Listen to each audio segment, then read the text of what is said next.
dun, dun. Oof. It never gets easier. That's where she's at. She's got a song in her heart. It's just where she's at. All right. Oh, good Lord. I'm just going to full read off the paper so I can stay focused. What's up, everybody? Welcome to another episode of True Crime and Cocktails Famous Fatalities Edition. I am your host, Christy Oxborrow, and with me, as always, the Thelma to my Louise, the Goop to my Jade Egg, Lauren Ash. How you doing? I am great. How are you doing?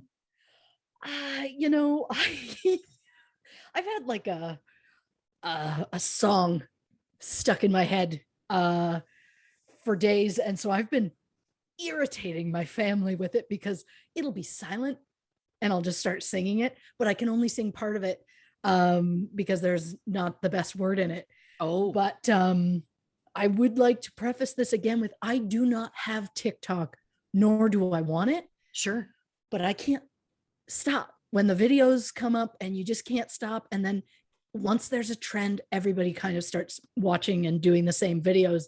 So all day, it'll just be silent. And then I'll just go, Jeffrey Bezos. And then it goes quiet again. And then I'm like, Zuckerberg and Gates and Buffett, amateurs can fucking suck it. I can't stop, to the point my teenager came upstairs and went, you need to get off the internet. It's like, well, here's why you and I share a brain. I have been singing the same song around the house constantly. I also, because it's all over TikTok. Now, and it's from that Bo Burnham special. I know. I did not know. I told my husband, I was trying to describe it, and I said, it sounds exactly like something Weird Al would have made in the 80s, specifically in the 80s. And he was like, okay. So I did a Google and I was like, oh, it's Bo Burnham. And then I stopped and I'm like, he'd probably be really flattered that I put him and Weird Al in the same breath. So I'm like, I'm gonna leave it there, but I have not seen it yet. It is on my to watch list, but look, I was very skeptical about Inside. It's on Netflix for those who have or haven't seen it. And it's great. It really is. I was like, okay, sure. Everybody loves it. It's so good. How good? Yeah. Oh yeah, it's there. It's there. It's great. It's fantastic. I have no notes. No notes, Bo. No notes. Well, and again, if one of us has seen it and one of us hasn't, but we're both singing that damn song, there is a catchy to it that I can't stop. People will only chuckle so much when I randomly bring it up throughout the day, but they get to a point where they're just like, you need to stop. And I know that. But in my heart, there is a song that can't be shushed, and just let it happen. Like I will say, last night I stayed up a little later than my husband. I was working on stuff, and he was like, oh, what time did you come to bed? And I was like, oh, what time did you go to bed? And I can't remember what time he told me, but he told me, and I went, okay, then about 2 hours and 16 minutes later. And he's like, that is so specific. I was like, yeah, I went through the Mamma Mia movie soundtrack twice and it's 1 hour 8. So he's like, that's psychotic, but okay. And Mamma Mia soundtrack, you think twice in a row would be enough? Not for this lady. Apparently, song in her heart. I put in earbuds today because my middle son had a friend over, and that raises the noise level. The friend was silent. Sure. It was my kids that felt the need to bring themselves up for reasons I'll never know. But it got very loud in my workspace. So I just earbuds and Mamma Mia soundtrack a little bit loud. And I just played that sucker for approximately 6 hours while I worked. I don't know why. It's because I love Meryl, I think, is what it comes down to. And that movie is just such a joy. But I like it. I respect it. I can't get enough. And That's just where we're at. And then anytime a song goes quiet in my brain is like Zuckerberg and like, it's like, it just, it's still there. Yeah. I do wonder if he's done one of those like science of music things. Cause there's some people that like, there's certain things that you can do that like are extremely addictive or whatever. If he has, I commend him because it worked. It's not a judgment. But yeah, that thing is an earworm for me too, Jeffrey Bezos. Yeah, I know. I walk around saying it all the time. Again, we share a brain and we're in two separate countries, which is quite amazing. Well, I will say this, and I apologize to my husband because he heard this earlier and reacted poorly. So I'm going to try it on a new audience. Oh, great. And so I apologize to him because he now has to hear it twice because bless his heart, he listens to the show. One of my cats is named Evie. Yeah. I chose the name. It was just, I don't know why I specifically wanted a cat named Evie. And I found a face that fit and it worked. My middle son wanted to get in on the naming game, but I was like, by the way, we have 2 cats. By the way, these are their names, because I just decided if I'm getting the cats and I'm cleaning up after the cats, I'm going to name the cats. I don't know why. Yeah. So my oldest and my middle son gave the cats middle names. And the joke has become basically we call them by their middle names a lot. But my middle son was like, well, Evie, well, her middle name is Peanut. So she's Evie Peanut. So I started going into Evie Peanut, like, and I was so proud of it. And my husband was like, you need to stop. And then I went for this old classic Canadian shout out with Evie Peanut, and our other cat is Cheddar, for those who don't know. And I did a Peanut Evie Cheddar. Yes. And I was so proud of that reference that I was like, really? Nobody? It's like I'm in a comedy club. Because I will say things throughout the day and then I look around and I'm like, is this thing on? Guys. And I'm just waiting for like cackling or something. This is what you've done to me, is I'm waiting for someone to laugh at my stuff, and they don't. I'm so sorry, but if it makes you feel any better, it's the same in this house. There's so many times where I'll be like, huh? And he's like, yeah. And I'm like, that was funny. And he's like, it was funny. And I then won't let it go. And I'll be like, I think it deserved a laugh. The laugh riot we would have, just give us a month. Let us be locked away. I would say a cabin, but I'd like something beachfront. Oh, sure.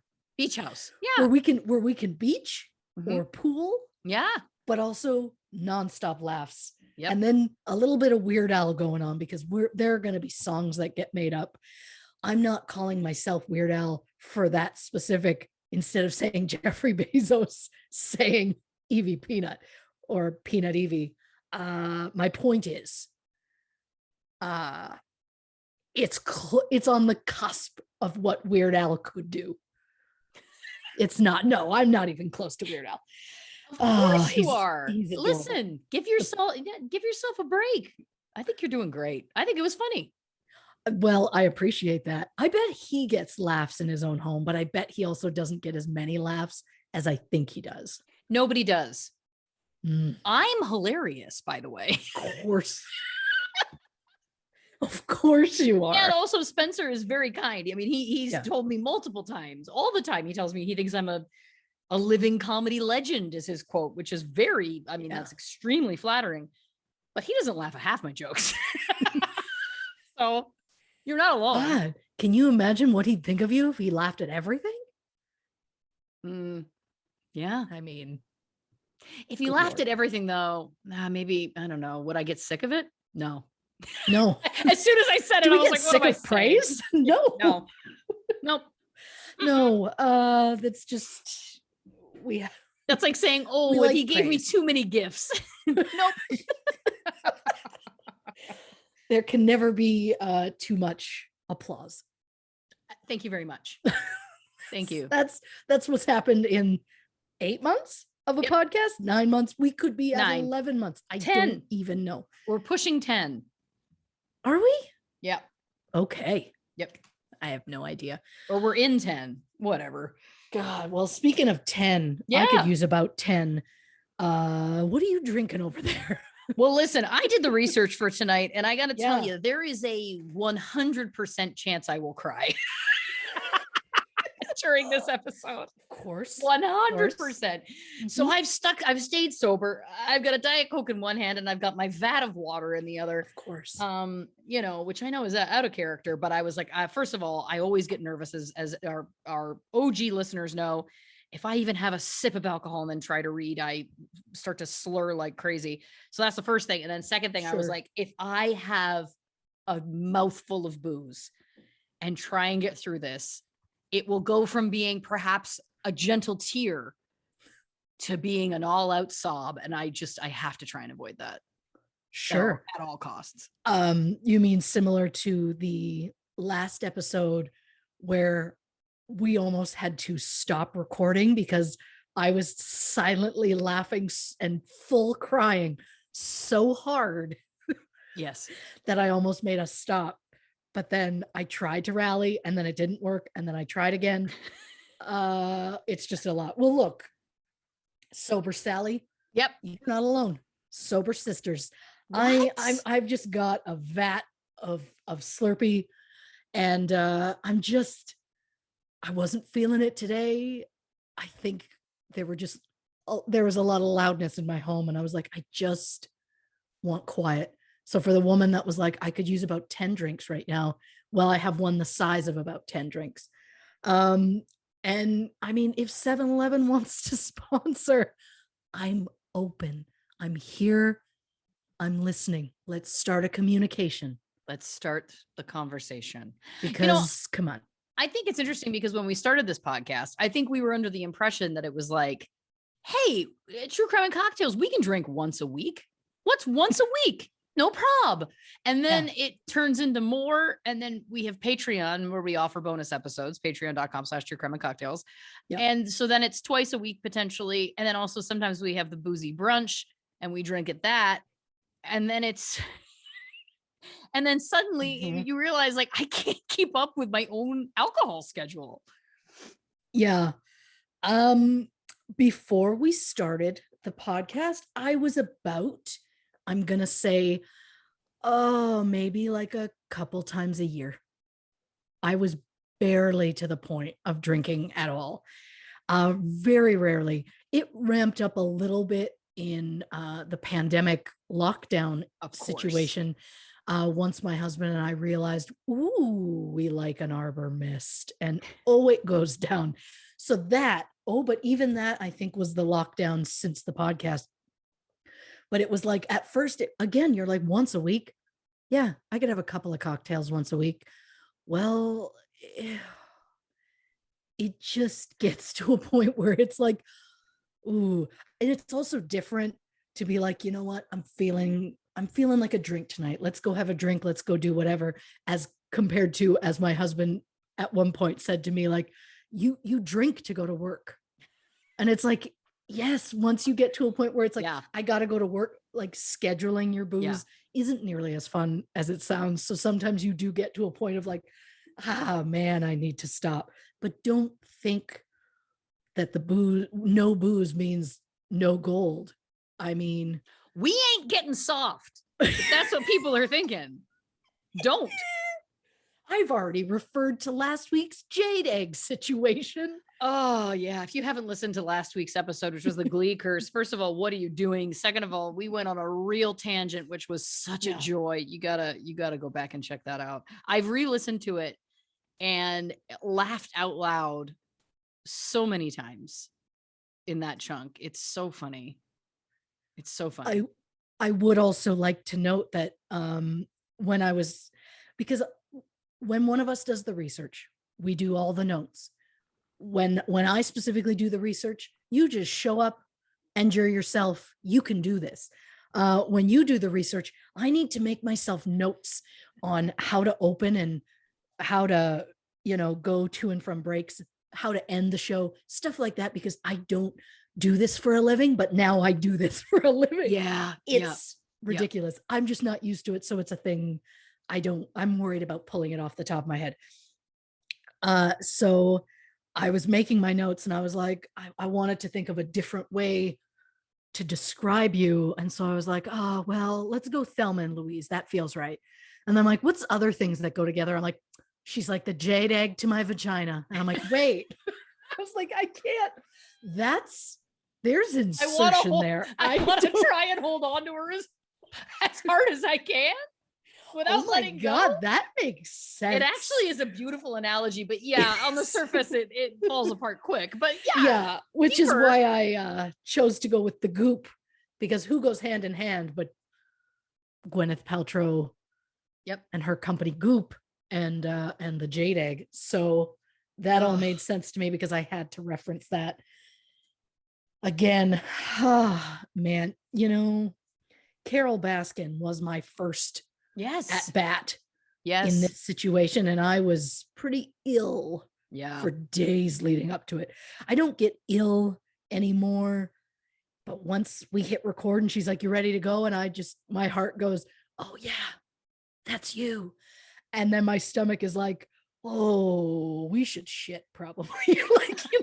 Like my body just starts like, is it hot? It feels hot.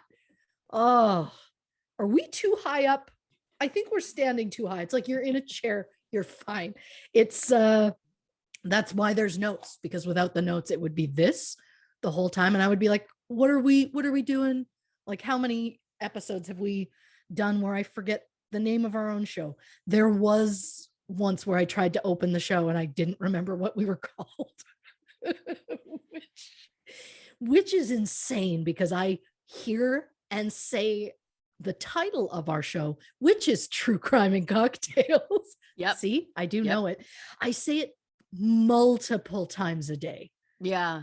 And hear it and write it. Like it's always there. But you turn a ring light on and she doesn't know what's happening. The ring light goes on, and in my brain, you're opening the curtains and there's the audience, and it's like, oh, there's people. I can't think too much about it, but people keep talking about us doing live events, and I mean, look, at this point, like, I would say that I'm not gonna drag you into it, but that's a lie.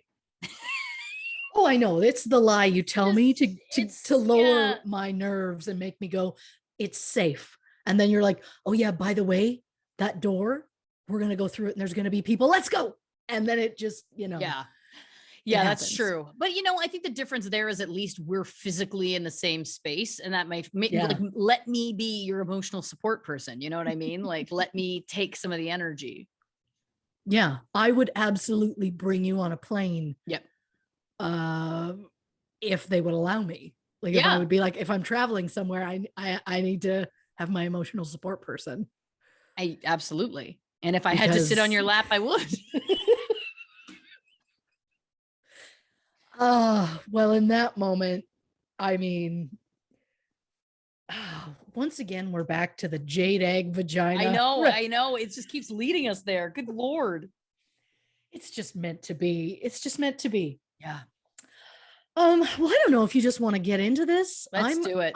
I'm both excited and bracing myself for whatever emotional journey. Yeah, it's going to be rough. It's going to be rough. Yeah. I have so many papers. I'm ready to go. Like I'm ready to go with that sponsorship, 7-Eleven. Let's do this. Again, 7-Eleven. Who saw that coming?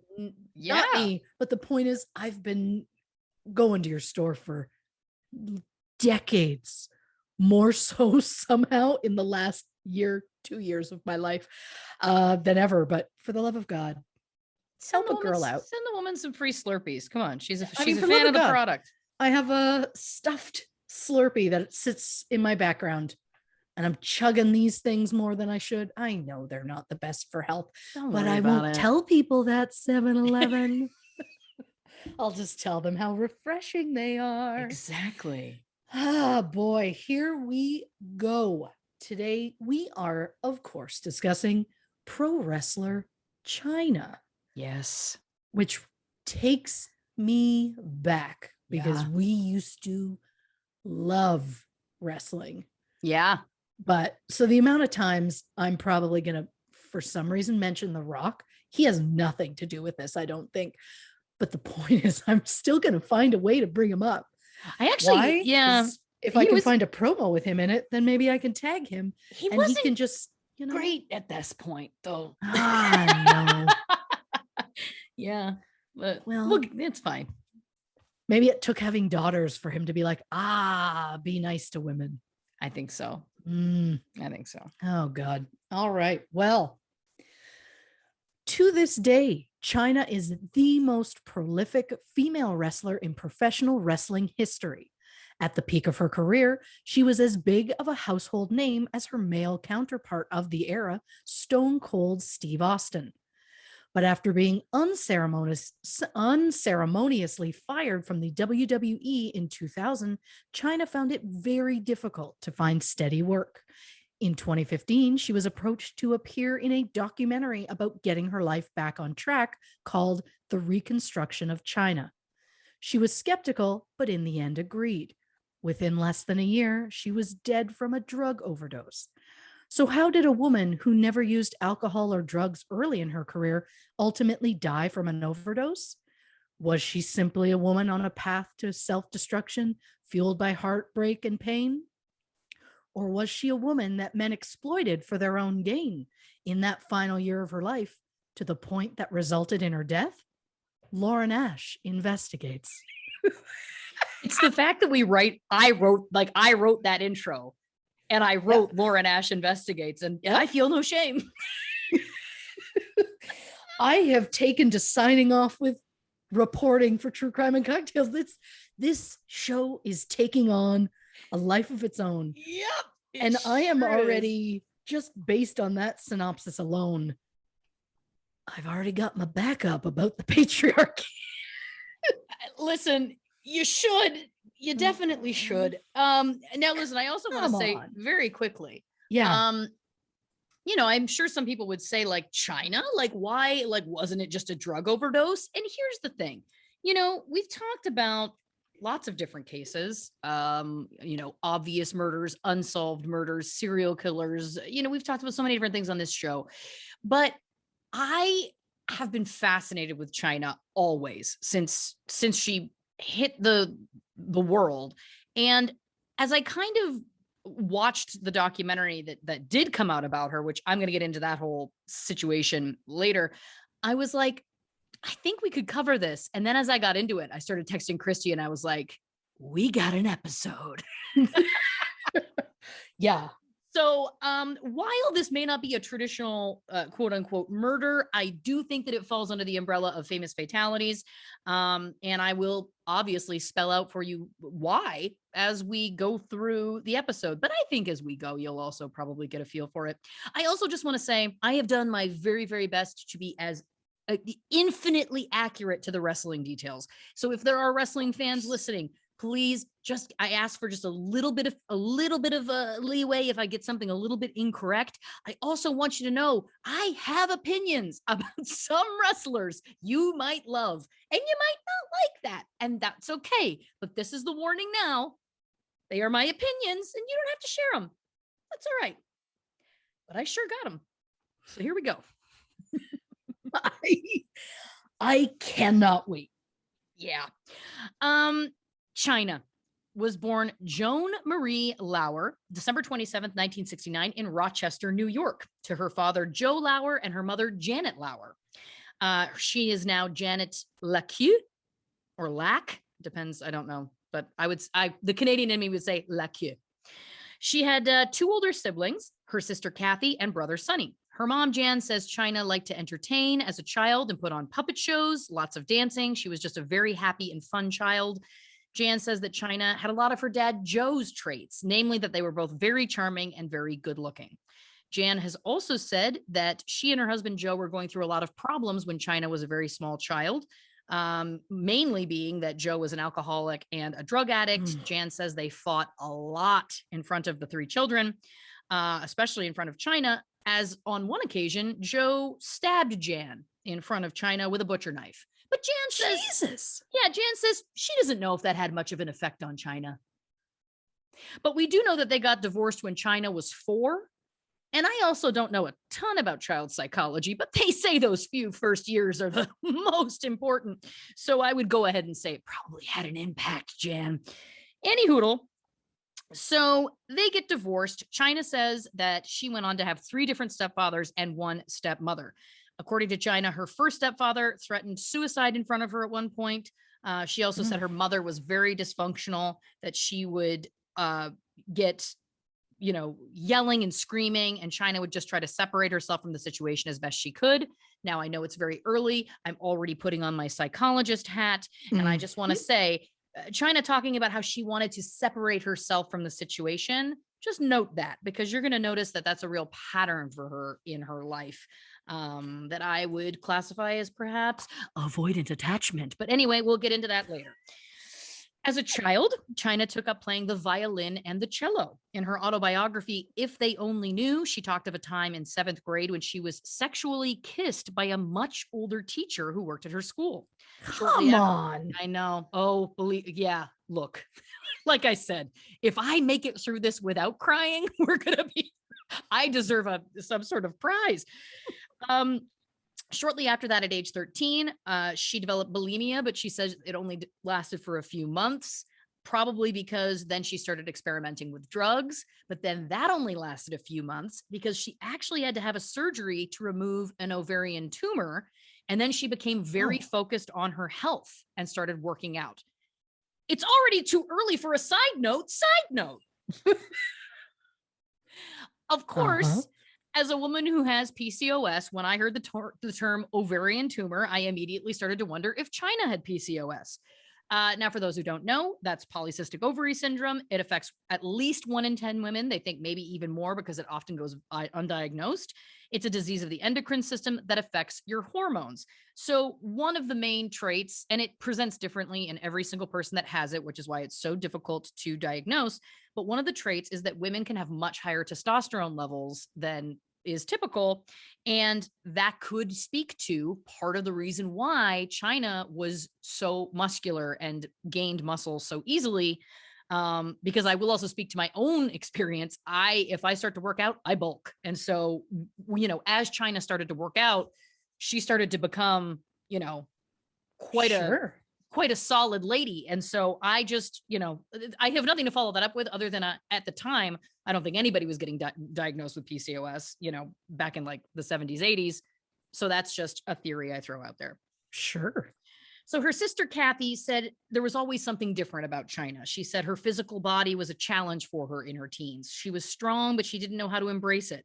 But she did know that she was super athletic. So she started lifting weights around age 15 with her brother. That's when she decided that she wanted to be an actress. She wanted to be a TV or a movie star. She would drive 5 hours for a 2-second audition that she was not right for, but knowing that she wasn't right for it. But she was just determined to put herself out there. Her mom, Jan, says a couple months before her 16th birthday, she turned into a different person. Her personality completely changed. She said she was out of control. Her grades started slipping. She started hanging out with a bad crowd. At that point, her dad, Joe, said, well, you can come live with me if you want. And in this house, you don't have to follow any rules. So obviously, when you say that to a 16-year-old gal, as soon as she turned 16, she was out of that house and she went to live with her dad. And that was the last time her mother ever saw her. Ever. It was also the last time her mother spoke to her for 27 years. 27 years. Because she left? Because she chose to leave?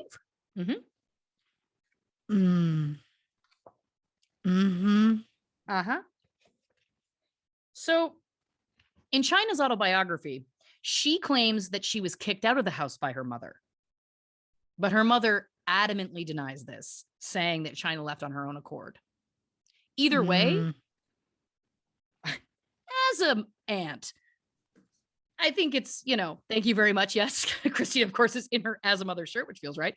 Yep. But I just feel like I'll save it because I'm going to get into it later. But it's just, again, we're already painting a picture and she's only 16 at this point. You know what I'm saying? Yep. So in her book, Chyna said that 1973 to 1983 was her mommy dearest decade, stating that at the time they moved around a lot, and most of the time her mom was angry, in love, or both. She also says Jan was very verbally abusive to her, and whenever she went up against her, which was almost never, she could always feel her gaining on her. She said she felt like it was always just a matter of time before she'd catch or overcome me, which I thought was an interesting way of wording that.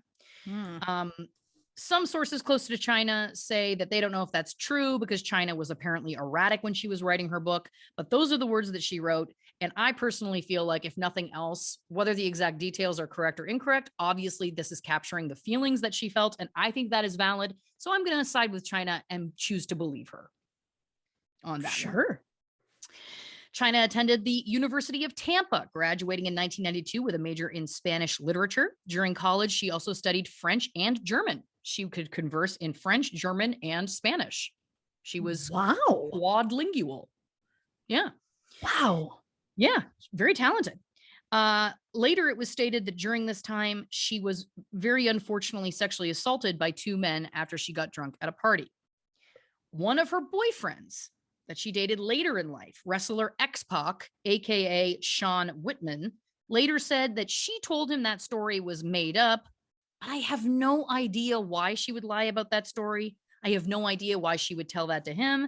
And ultimately, I have no idea why he felt the need to tell that publicly. So once again, hashtag I believe women, hashtag I believe Chyna, even if no one else will. So Chyna was also a member of the ROTC, Reserve Officers Training Corps. She originally wanted to use her knowledge of foreign languages to work for the FBI or the DEA. But she didn't. Yes, exactly. She subsequently joined the Peace Corps and was assigned to Guatemala.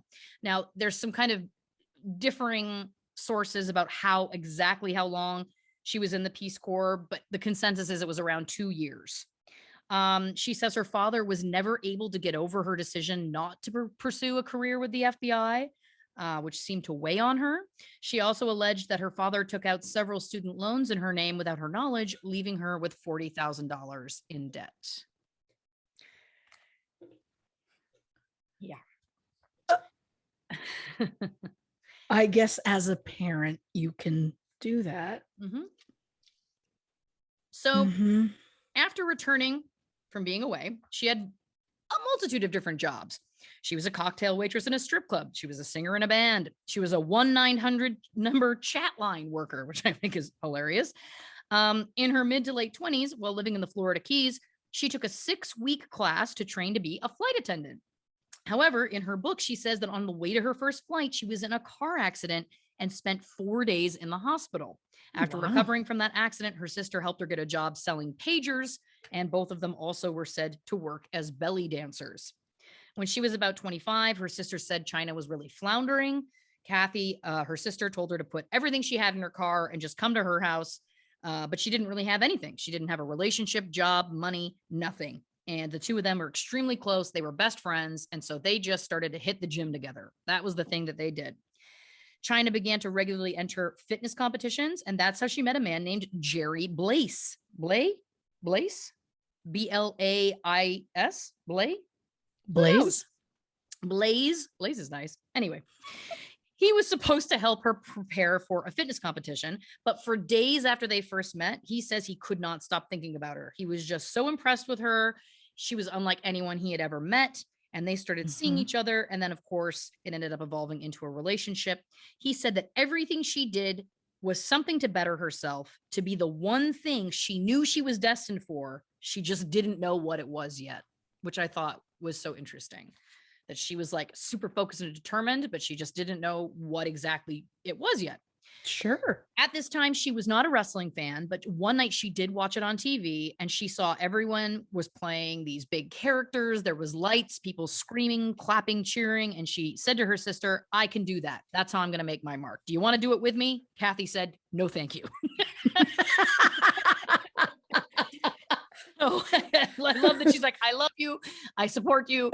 No, thank you. No, not for me. Not like this duo is the point. So Chyna found Killer Kowalski and trained at his wrestling school in Malden, Massachusetts. In 1995, She had only been a wrestler for 6 months, but said she felt like she had been doing it forever. She was in her element, wrestling every single day. She was black and blue and exhausted, but she loved it. She was wrestling under the name Joni Lee, and she bought a bathing suit from Marshall's and volleyball knee pads for her first match. She said she wanted every little girl who was not of a normal size to understand that it's okay to be athletic and muscular. Now, there's conflicting reports about just how tall she was. Some say 5'9", 5'10", 5'11". It's somewhere in that range, but she was obviously very tall. Sure.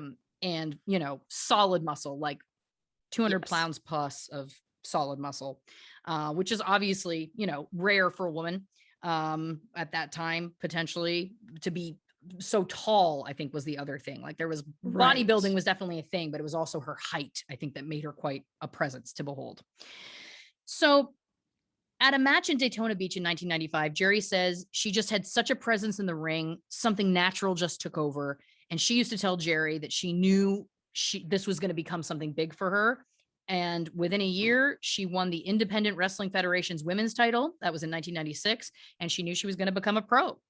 So around this time, wrestling, there was not a lot of women in wrestling. Women were valets, which is basically like the hot women, quote, or what they perceived to be hot at the time, quote unquote, who would escort the wrestlers to the ring. Basically, their job was just to look pretty. And so Chyna said she had this great idea that she wanted to come out as the bodyguard of a wrestler. And then she would also get in the ring and kind of throw other wrestlers around and actually be able to wrestle, which seemed like kind of a cool concept. So she said she was going to approach Paul Levesque, AKA Triple H, AKA Hunter Hearst Helmsley, AKA Yes, I Hate Him. So sorry. Anyway, I've derailed. But she decided she wanted to approach him to see if he thought it would be a good idea for her to become his bodyguard. He was already in the WWE at the time. She knew him from her hometown. She happens to run into him and Shawn Michaels, who he was wrestling with a lot in the WWE at the time. It was the WWF at that time, but I'm using the terms that are present just for simplicity, which is also why I'm calling her Chyna throughout. She did legally change her name to Chyna in 2007. So that's why I've just for simplicity, I'm just keeping everything, of course, all one. So she pitched he and Shawn the idea. They loved it. They started thinking about like, how are we going to integrate this? How are we going to make this work? They thought that it could totally up their storyline because she was such an amazing presence. Triple H would say, "We got to get you hired. I need this for my career." But he also said that Vince McMahon, of course, the owner of the WWE, just didn't like the idea. He said it's just not a women's business. Yeah.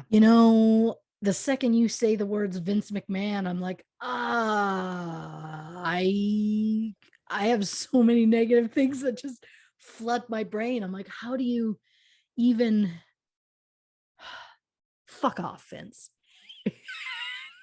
Okay, if we're starting at the 37-ish minute mark with you at fuck off, Vince, I just want to do a check-in. I'd like to do a check-in twice because as we go through, there's going to be 2 times that I'm going to just do a check-in about where you're at. For Vince, yeah. For Vince. Yeah. For I Vince. can't wait. Great. Okay, cool. So Vince McMahon, for those who don't know him, was once described as part desperado, part tycoon, and all showman. And I actually think that's a pretty accurate description. He believed the more publicity, good or bad, that the WWE got, it would just increase viewership, and that was literally all he cared about. Many speculated that Vince didn't like Chyna's look, and he just didn't want her in the WWE. Triple H did echo kind of that sentiment, as the idea was heavily resisted, but that he and Shawn really pushed hard to get it done, and ultimately, Chyna says they succeeded. But I have a theory. I think that is possibly her protecting Triple H, because in my research, I found out that prior to her signing with the WWE, she was actually approached by Eric Bischoff to sign a deal with WCW, which of course was the big WWE competitor, which was very big at that time. Sure. Bischoff promised her that if she accepted the deal, she'd get a major payday and would be welcomed as the first female member of NWO.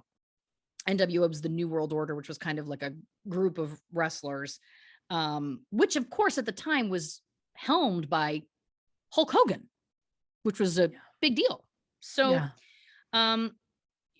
she apparently, according to this source that I was reading from, again, don't come for me if this is not what you believe to be true. This is what I read.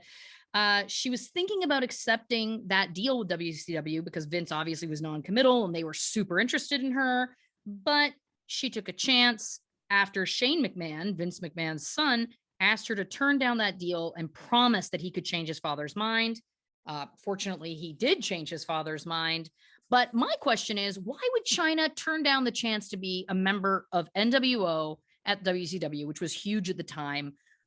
Could there be another reason, say with long hair and a large nose, that might have made her want so desperately to work at the WWE for a boss who wasn't openly keen on her instead? I don't know. More on that to come. Google what Triple H looks like if you don't know, listeners. That joke will make sense to you. I hope for their sake that they didn't know what he looked like, but trigger warning if you go look at him. Oh, again, the wrestling fans are going to come for us after this because I have not a lot of nice things to say. Well, if they didn't do nice things to women, then I'll say this: he was very what's the term? He's very ambitious.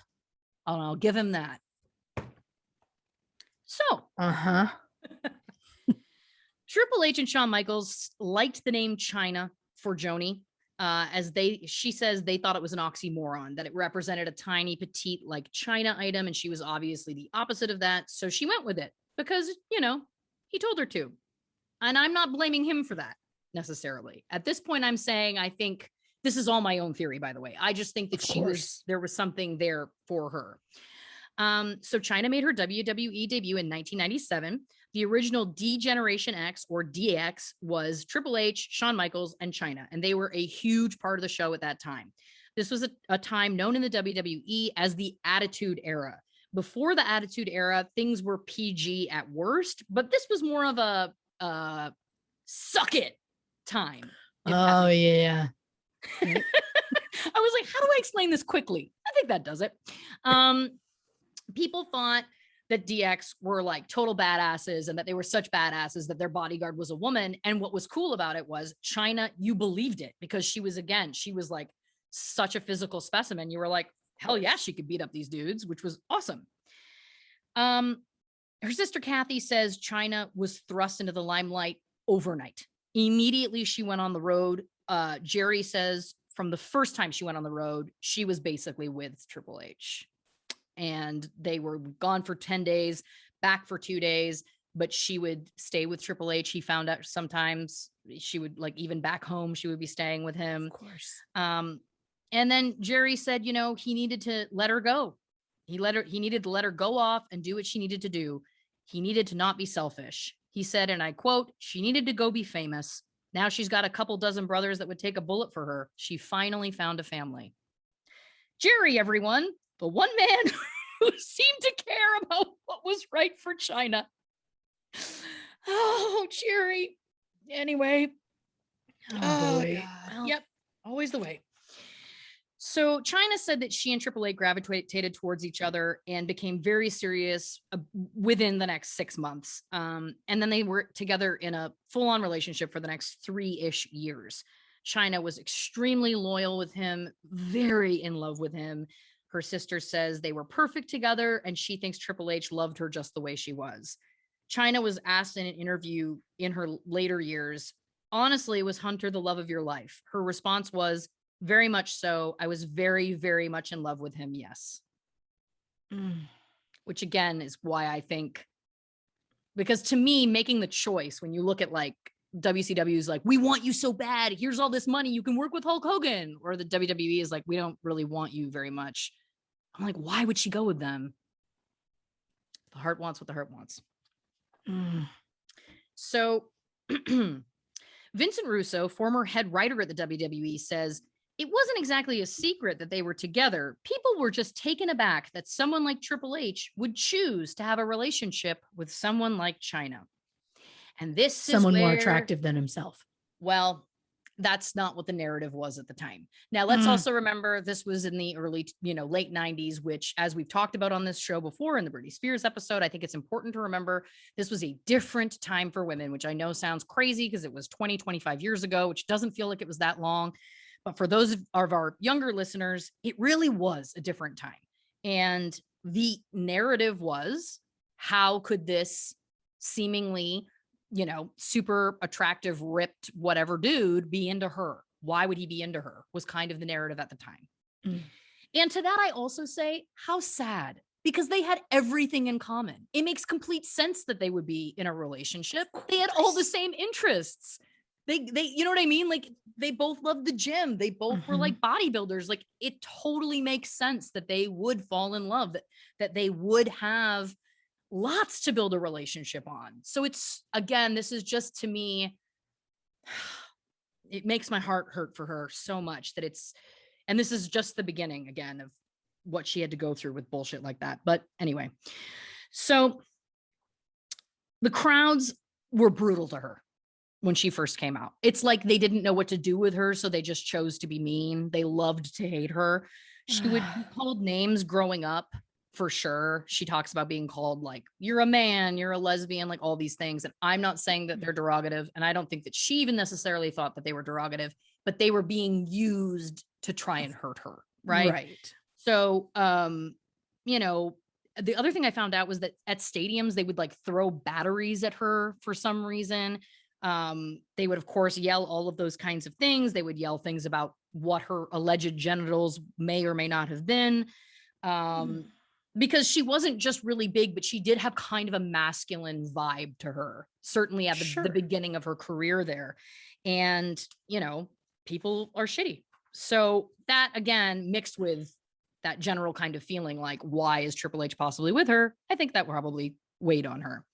Of course. Now, Vincent Russo, again, ex-head writer at the WWE, says he's definitely seen the pressure on women there to lose weight, get implants, take steroids, all of the above.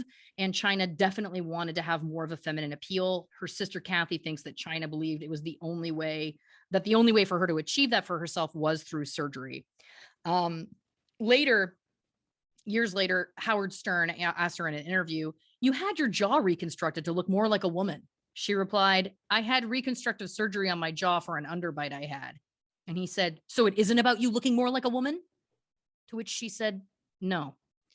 Now, she did have an underbite from the time she was born. You can see it in all the pictures of her growing up. It was adorable. She was so cute. The pictures of her when she's like in her teens into her 20s, like, she is so adorable. But I will also offer, I do not know what her relationship with steroid use was, but I do also know that can affect the growth, shape, size of your jaw. So I think that it's possible that if it was something she was self-conscious about, it could have been becoming exacerbated. But also, stand down, Howard Stern. Oh. Stand down. After our Anna Nicole episode, a lovely listener on Twitter, I believe it was, I apologize, I don't remember the name, they tagged us on a video that was Howard Stern interviewing Anna Nicole, and he was like, if you get on a scale right now and you're a certain weight, I'm gonna win like $1,000, like I'll give you hundreds of dollars if you get on this scale, whatever. And she was just like, no, stop. Like, and he wouldn't stop, and he kept harassing her. And it's just like, is he gone yet? Has he been canceled yet? Have we moved on from Howard Stern yet? Because take Howard Stern on your way out the door, grab Joe Rogan, swing by the studio and get James Corden, and bye. 3 wildly different men, but all equally as egregious to Christy Oxborrow. That's what I like. She knows what she likes, and it's none of that bullshit. I'll tell you that. But that, again, speaks to that clip with Anna Nicole too. It speaks to what I'm trying to the picture I'm trying to paint, again, for our younger listeners, about what that era was and what the way women were treated. And again, the stuff that we kind of see now is new. It did not exist during that time at all. It was women were just treated horribly about stuff like that. So Kathy, her sister, said, I think that Chyna felt like it was the last big piece of herself she had to get taken care of to get to a place of self-acceptance.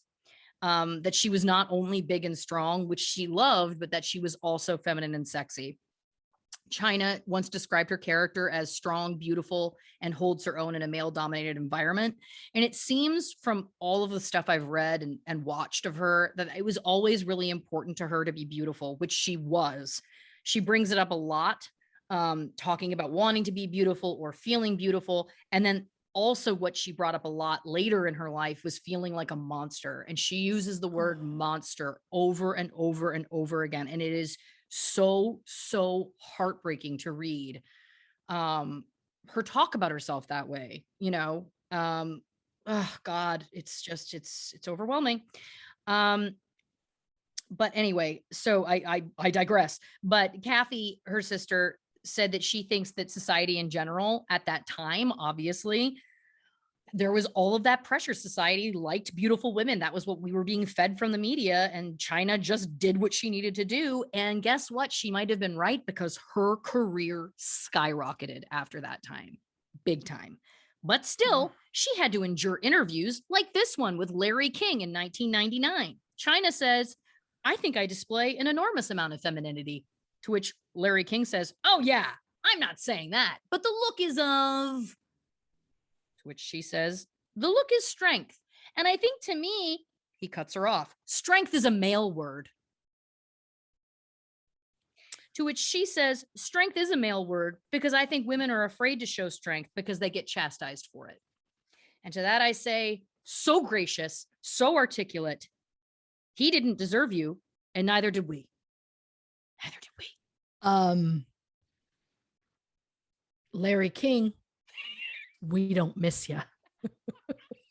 We don't mean to speak ill of the dead, but we will. Oh, I was going to say, speak for yourself. I don't have time. And this is what this podcast has done for me. I don't have time for people who can't treat other people kindly. I especially don't have time for men who are trying to make a career or make money or make something off of putting women down. Yeah. I don't have time for that. No, I don't have. So welcome to my shit list, Larry King.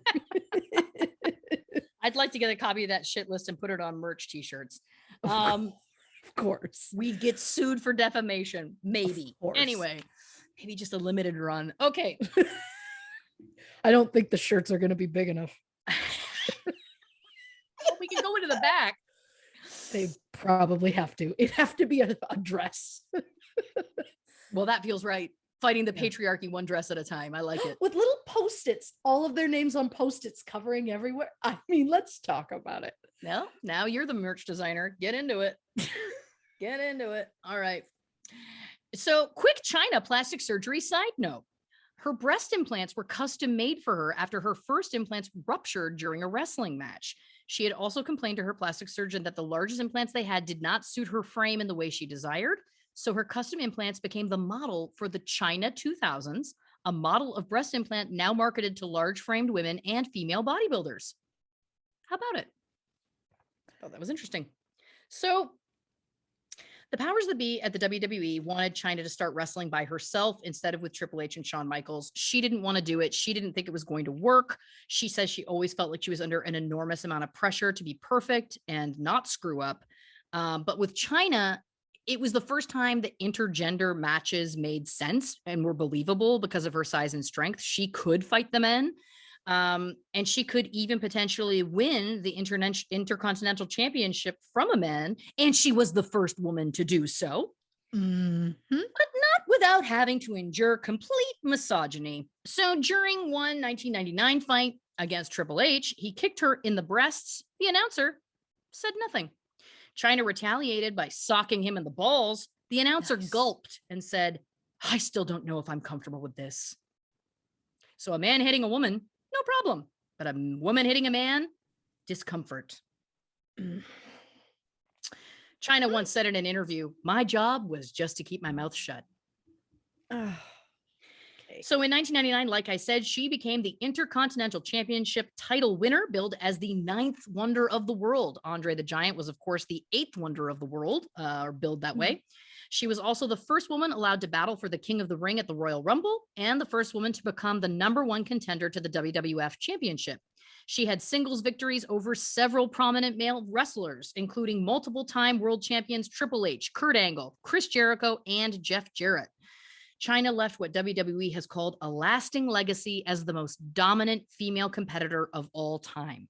This is when she blows up. She's doing magazine covers. She's doing tons of press interviews. She was a household name. Even if you didn't know wrestlers, you knew Chyna. She said that at the time, she didn't just feel like a wrestler. She felt like she was a representative for the WWE because she was doing so much. She was out there at events, doing all those kinds of things. 2000, she's offered to pose for Playboy. There is a story that says that Vince McMahon offered her a championship belt if she turned it down, but she said, no, I'm going to do Playboy anyway, which is so bizarre that he didn't want her to do it because he was all about ratings no matter what. And I don't know why he was so dead set against it, honestly. It also ended up becoming a huge part of the storyline on the show that they used. So, like, it's not like they ignored it. So I really don't understand what that was, other than I think he just didn't like her. I think he just didn't like her. I think that's all that it was, top to bottom. But it should be noted, she made more money doing one Playboy shoot than she did in the almost 5 years she worked at the WWE cumulatively. Oh my God. Think about that. How dare he? How is that the moment that Hugh Hefner goes lower on the shit list? Yep. Honestly, because again, I'm like, how dare you? You're not paying her what she deserves based on how super famous she is and everything you're doing for her for your company. And then you're telling her, I don't want you to pose for Playboy, even though it's going to pay her a truckload of money, which you're not. Come on. So at this point, Vince randomly decides he no longer wants her wrestling men out of nowhere. Isn't that interesting? So she's only allowed to wrestle women, and she feels like that meant her character was going backwards. For almost 6 years, she had wrestled men. And then suddenly she's the women's champion. Who's she going to fight? There's no other women there like her. She is, huge in stature compared to all of the other women. Canadian Michael Landsberg from TSN's Off the Record asked her in an interview, and I quote, "Isn't it possible that the public doesn't want to see men losing to women?" And again, I need to tell you, he was not being ironic. He was not being funny. This was a genuine question in 2001, asked to a woman. Chyna doesn't skip a beat. Again, completely articulate and graciously, she says, yeah, but there was nobody there at that point that didn't want to wrestle me. How was I going to step backwards and wrestle women who didn't have the experience from the guys who I've been wrestling every day? Great point. Yeah. Doesn't even get emotional about it, which she had every right to if she did. But they wanted to try and turn her into like a diva, because this was really the era where they started bringing women in who were like, the little kind of 5'5", super fit, but like, Trish Stratus, Lita, those kinds of ladies, amazing ladies, great athletes, but just a different thing from her. She just wasn't that. And they were trying to make her turn into that. Right. So this is the turning point in her story. So like I said, Chyna was incredibly loyal and in love with Triple H. In a 2000 interview, she said, "For 3 years, we've spent more time together than most people who are married. We wake up, we go eat, we go work out, we go to the building, we do our show. Everywhere we go, we're together. We don't get a chance to go to romantic dinners or go on vacation, but we're together in the business." Triple H said at that time about Chyna, "I never met somebody who can train as focused or as hard as Chyna does. She's a 200-pound woman and she's all muscle. She's bigger than your average guy. I've never really thought about it like, oh, she's bigger than me, or, oh, she's stronger than me. Of course, she's not.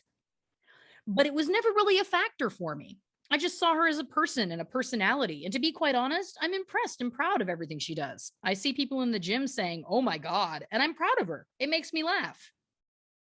Huh? Oh.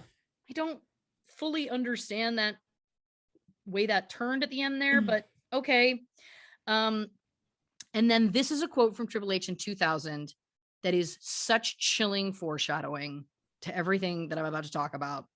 He said, and I quote, "You trade in your normal life and your personality to have a job in the wrestling business." Just hold on to that. And then equally chilling foreshadowing was when Chyna said in that same interview, "The last 3 years for me have gone by in the blink of an eye. I just worry sometimes that I dedicate everything to this job, and maybe 10 years from now, I'm not doing this anymore. And I will not have gotten married or had kids or done the things that normal people do. This is a very short-lived business. And I just sometimes think that that day is going to come for me. You know, I plan on being here, but suddenly I'll be gone and I'll think, oh shit, now look what I did." Oh. Yeah. Oh boy. Oh boy. So 2001, Chyna and Triple H have a huge house in New Hampshire. They've been together going on 4 years. There was talk of marriage. His career was moving up. He was having a lot of meetings with Vince and Stephanie and the rest of the WWE, crew, behind the scenes crew. Chyna says she felt like she didn't want to be jealous around that time when he was taking all these meetings. She was like very proud of him and happy that he was doing well. So she didn't want to, get on his case about spending too much time with the boss or the boss's daughter, that kind of thing. At this time, Triple H started to have an on-screen storyline with Vince's daughter, Stephanie McMahon. The storyline was that they got married and took over the business and drove her dad, Vince, out. Chyna says she did ask Triple H more than once if something was going on. She said that she felt like he was possibly cheating, felt it was better just to address the problem and ask him honestly. One time she brought it up. They got into a heated argument. She told him, "I know something's going on. Don't tell me something's not going on." He swiped at her hand. She swiped at his hand. She said that was the moment she knew she had to leave, but she also knew that she needed closure. So she went looking, and in their home, she found a love letter to Triple H from Stephanie McMahon that had been dated a year prior. So the entire time they had been doing that storyline together on screen, they had been having an affair. Yeah. Stephanie has said, "By the time Triple H and I started our on-screen storyline, we just sort of had great chemistry and it just went from there." So my question is, what the hell does that mean? Did this start before the storyline on screen? Was that the inspiration for the storyline on screen? Because we had great chemistry prior to it and it just went from there. He was with Chyna, who works for that company. And you know that, Stephanie. You know that. Come on. The apple doesn't fall far from the tree, does it, Stephanie? She also offered an adorable anecdote about one time she was standing by the ring and Triple H was crawling around on the floor and he felt up her leg and she was like, "That's definitely flirtation." Again, he was with Chyna at the time. Why is that titillating and exciting to you? And get ready for it, because guess who's coming back into play? Your favorite, Howard Stern, asked Triple H about this, and he said, "Oh, so you're dating the boss's daughter?" And Triple H responded, "It's a hell of a cash upgrade," which makes me want to vomit. Then Howard says, "And also, she's very feminine. You'd call her a feminine woman." To which his hype woman, Robin Quivers, chimes in and says, "She's certainly not like Joni." We all know that, like, at this point, it's like public knowledge that he cheated on her and left her. Like, why are we putting salt in the wound for this poor woman? I also want to add, because the world's a piece of shit. Thank you very much. Thank you Especially very much. shock jock people are a piece of shit. Thank you for your use of shock jock. Always. I also just want to note that Triple H and Chyna were the same age. Stephanie is 7 years younger, which doesn't sound insane, but just keep in mind that in 2000, when the affair started, Triple H was 31 and Stephanie was 24, which on paper isn't bad, but also I just note it. Yep. So Chyna is, of course, blindsided by all of this, but, obviously is like, I have to just try and find a way to, deal with this because she wanted to continue her job. And so she was asked in an interview about whether she thought the Triple H Stephanie relationship sped up her leaving and being asked to leave the WWE. And she's like, I'm not allowed to say officially, but of course, in the back of my mind, I have to believe that's a part of it. Jim Ross, who is the former WWE talent relations executive, says they just decided not to renew her contract after that, but also says she was as valuable to the WWE at that time as Stone Cold Steve Austin. So at that time, 2001, she was offered a new WWE contract with a minimum salary of $400,000 per year with the potential for higher income through merchandising and pay-per-view appearances. But she said she wasn't going to sign anything with less of a base pay salary of $1 million a year. Jim Ross characterized this demand as outrageous and unrealistic, and that it made WWE officials reluctant to negotiate with her, despite her immense popularity. Jim Ross said she must have wanted to get cut loose by demanding that kind of money. Chyna felt that she was top-tier talent and deserved to be paid that way. Vincent Russo, the ex-writer, also says the WWE is notorious for this, that when they're ready to let someone go, they'll just weave whatever story they want to, like, oh, they asked for too much money, their ego got too big, whatever. And he basically says, like, he's worked with so many people, and Chyna is the last one to have an ego when she was the one who had every right to, like, that she just was not that person at all. And one thing I read was that, you know, backing up this Chyna is delusional for asking that kind of money narrative was that they claimed only a handful of guys were making $1 million a year. So that's what we do on True Crime and Cocktails, ladies and gents and people. We go and look and see.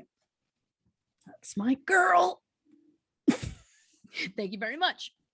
As a full-time wrestler with the company, the man that she has been compared to constantly as being just as famous as, just as important to the brand, Stone Cold Steve Austin, 1998 to 1999, he earned over $5 million. And then given his being so famous and moving to the top of the wrestling card at events, he started making $12 million a year. Holy shit. And she was asking for one? Yep. Oh. Mike Tyson made a few guest appearances in 1998 as a part of a storyline with Stone Cold Steve Austin. He was paid $3.5 million to make a few appearances. The Big Show. Do you remember the Big Show? Was not really like he was there. He was, you know, consistent. But he was a mid-card, so he was never like, you know, a huge name. Sure. He was making $950,000 a year in 1999 on a 10-year contract. Chyna was a literal revolution in women's wrestling. No one was there but like that before her. No one has been like that there like her after. She was the biggest female wrestler of all time. She's a household name at this point. And you mean to tell me that she was being insulting? Also, I also pulled up the number that in the 80s, they were paying Hulk Hogan around $10 million a year at his peak. I understand he was the biggest wrestler of all time. However, you don't think she's worth a tenth of what he was? Come on, a tenth? And that was also 12, 15 years later. You see, like with inflation, it's like, this is wild to me. I just think it's so insulting that they even offered her 400,000. I think that 1 million actually wasn't even enough when Stone Cold was making around 12 at that same time. Sorry. Especially when they keep pushing the narrative that she was so unique, she was so huge, there was nothing like her, she was a revolution, she was just as important to the brand as Stone Cold. That has been said by multiple people involved. But how dare she ask for $1 million a year? Come on. Violence is never the answer. But I would love nothing more than to take one of those chairs and swing it at Vince McMahon and see what happens. I get it. I get that. I'm even willing. We're in the ring. I can have a blindfold on if you want, or the lights are just completely out. I just know he's not allowed to leave the ring. I know he's in there somewhere. You just got to sniff him out. It's going to be like pinata time. And I'm going to be like the fucking Predator. And I'm going to feel the heat. And I'm going to know where there's a body. Yep. I only know that Predator works like that and can see heat and everything because my husband made me watch that movie and movies. Sorry. And not my style. Not my style. I was talking about fucking Mamma Mia earlier. Everybody knew Predator wasn't my style. But the point is, maybe I should thank him because now I've learned some skills. I've learned how to hunt. And I'm ready, Vince. Well, I haven't even gotten to the next check-in for you about Vince yet. So I can't wait to see what you turn into from the Predator as we continue. I can't wait. Maybe I'll try and keep it in Arnold Schwarzenegger references. Oh, somehow. Do what feels right. Yeah. So, she was obviously, Chyna was also like blindsided by all of this. Her sister said the WWE was the only place she ever felt accepted. And once she lost that, she fell into a hole and she could never climb out of it. So let's talk about the hole. And I have one thing to say, and I need everyone to say it with me now. Get the blankets. Oh, Get the blankets. Chyna was sitting in a Jerry's Deli eating lunch when a fax mysteriously came through to the Jerry's Deli from the WWE saying they wouldn't be needing her services anymore. Fun fact, Jerry's Deli is where Spencer and I went on our first date, but that's neither here nor there. And once Chyna was let go, it was like she was completely erased. And people have talked about this, about the WWE, that this is what they do very well. It's like you're gone and completely out of sight, out of mind type thing. She had reached the highest level she could possibly reach in the wrestling world. Now she's lost it. She knows she'll never have that again. And she's got to be asking herself, like, oh my gosh, like, what's my purpose? What am I doing? So she moves out to Santa Monica, gets an apartment, and no one from the WWE is taking her calls, answering her letters. I'm assuming that's probably because they wanted to keep their jobs, stay in, Vince's good books, all of the above. They were team Triple H, I'm sure, at that time. She could no longer use the name Chyna because WWE owns it. And so she started going by Chyna Doll, because obviously her identity was tied into that name at this point. Like, this is, she had been searching for so long to find out what it was she wanted to do. She found it. And in the snap of a fingers, not only did her family, her livelihood, the thing that she loved doing, and her identity and name all got taken away from her like that quickly. So she thought, maybe I can try acting. Maybe I can get a sitcom. She did some movies. Her sister described it as, quote, nothing that substantial. She thinks this is when Chyna started to panic. Now, throughout all of her time at the WWE, she never did drugs or drank, but she did start to turn to alcohol during this time, which makes sense. She was lonely, not sure what to do, and that's when X-Pac, aka Sean Waltman, showed up on her doorstep. Now, they had been friends forever. He had gotten a divorce and showed up. They instantly fell in love. He describes her as comforting and like a safe space for him. She seemed very comfortable. They just meshed. People immediately were like, this is a bad idea. X-Pac says he was just so happy to have someone that wanted him, which is the great basis for any relationship, right? Also, he did also mention that at that time, he just started dabbling in crystal meth. So that's always good. Oh, God. Apparently, he was hiding his drug use from her. And apparently at that time, she had also started using drugs, though I am unsure what specifically she was using at that time. She posed for Playboy again, which ran in the January 2002 issue. The Bunny Ranch brothel owner, Dennis Hoff, invited her to his brothel following her May 2002 celebrity boxing match, where she fought Joey Buttafuoco, the Long Island car repairman whose teenage mistress shot his wife in the 1990s. That's a deep cut. So he Thank you for that. You're very welcome. I needed to say the specifics, obviously. But he brought her to the brothel to teach his girls how to wrestle, as it was apparently a very popular fetish with his customers. So the hookers, or I should say, I'm so sorry, that was his term. I was quoting him, but the sex workers would meet Chyna at the Bunny Ranch gym, where she taught them the most important lesson was to oil up. That way the men can't latch onto you. You can slither away before coming back to grab the client's cocks. His word again. And that would let them win the match. Chyna began staying at the Bunny Ranch for days at a time. She would hang out, sprawled on couches, gossiping with the gals.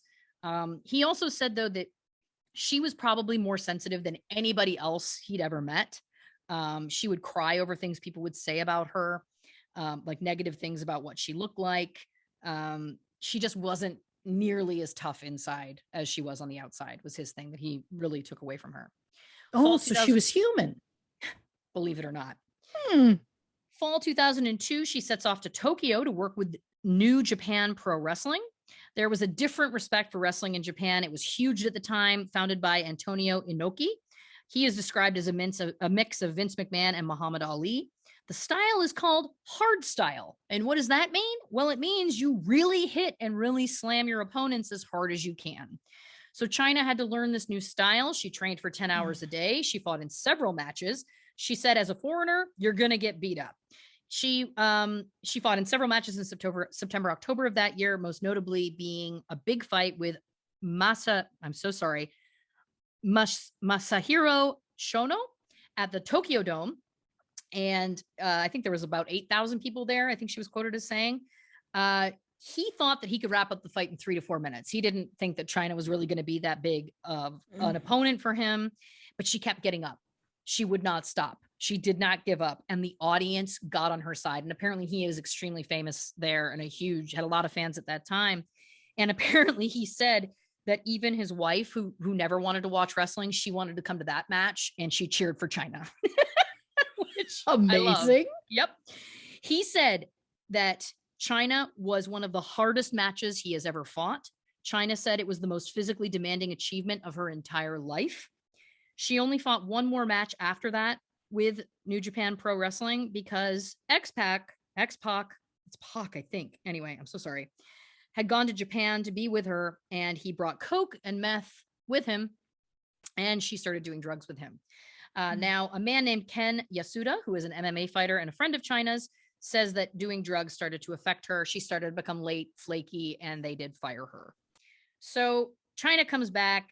She's trying to pursue acting again. She does have a fair amount of credits for that time, but nothing, necessarily of note that's big. 2003, sure. X-Pac calls her sister Kathy, says, you got to come. She's out of control. Kathy comes and convinces her to go to rehab.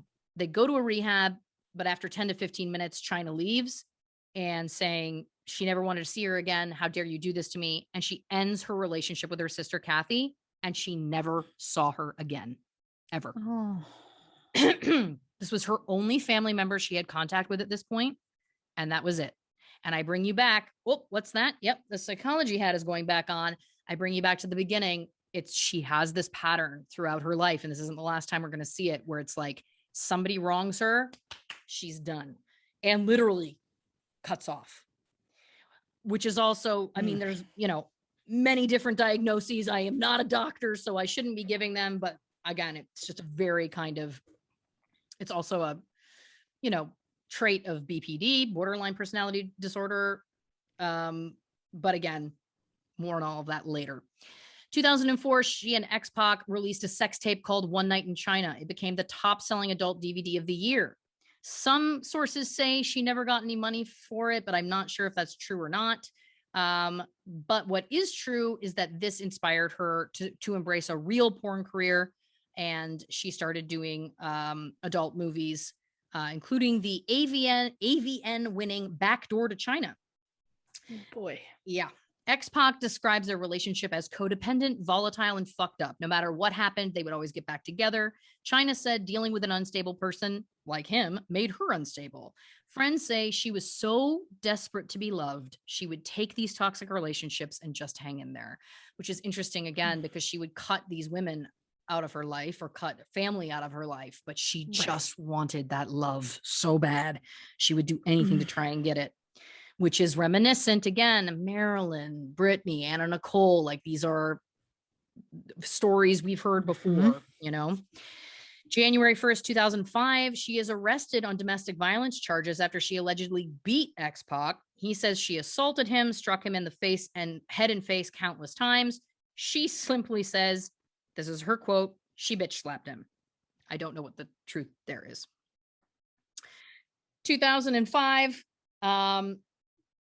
some say she ran away from X-Pac to go to the Surreal Life set with literally the clothes just on her back, but he was on that show too, so I'm not so sure about that story.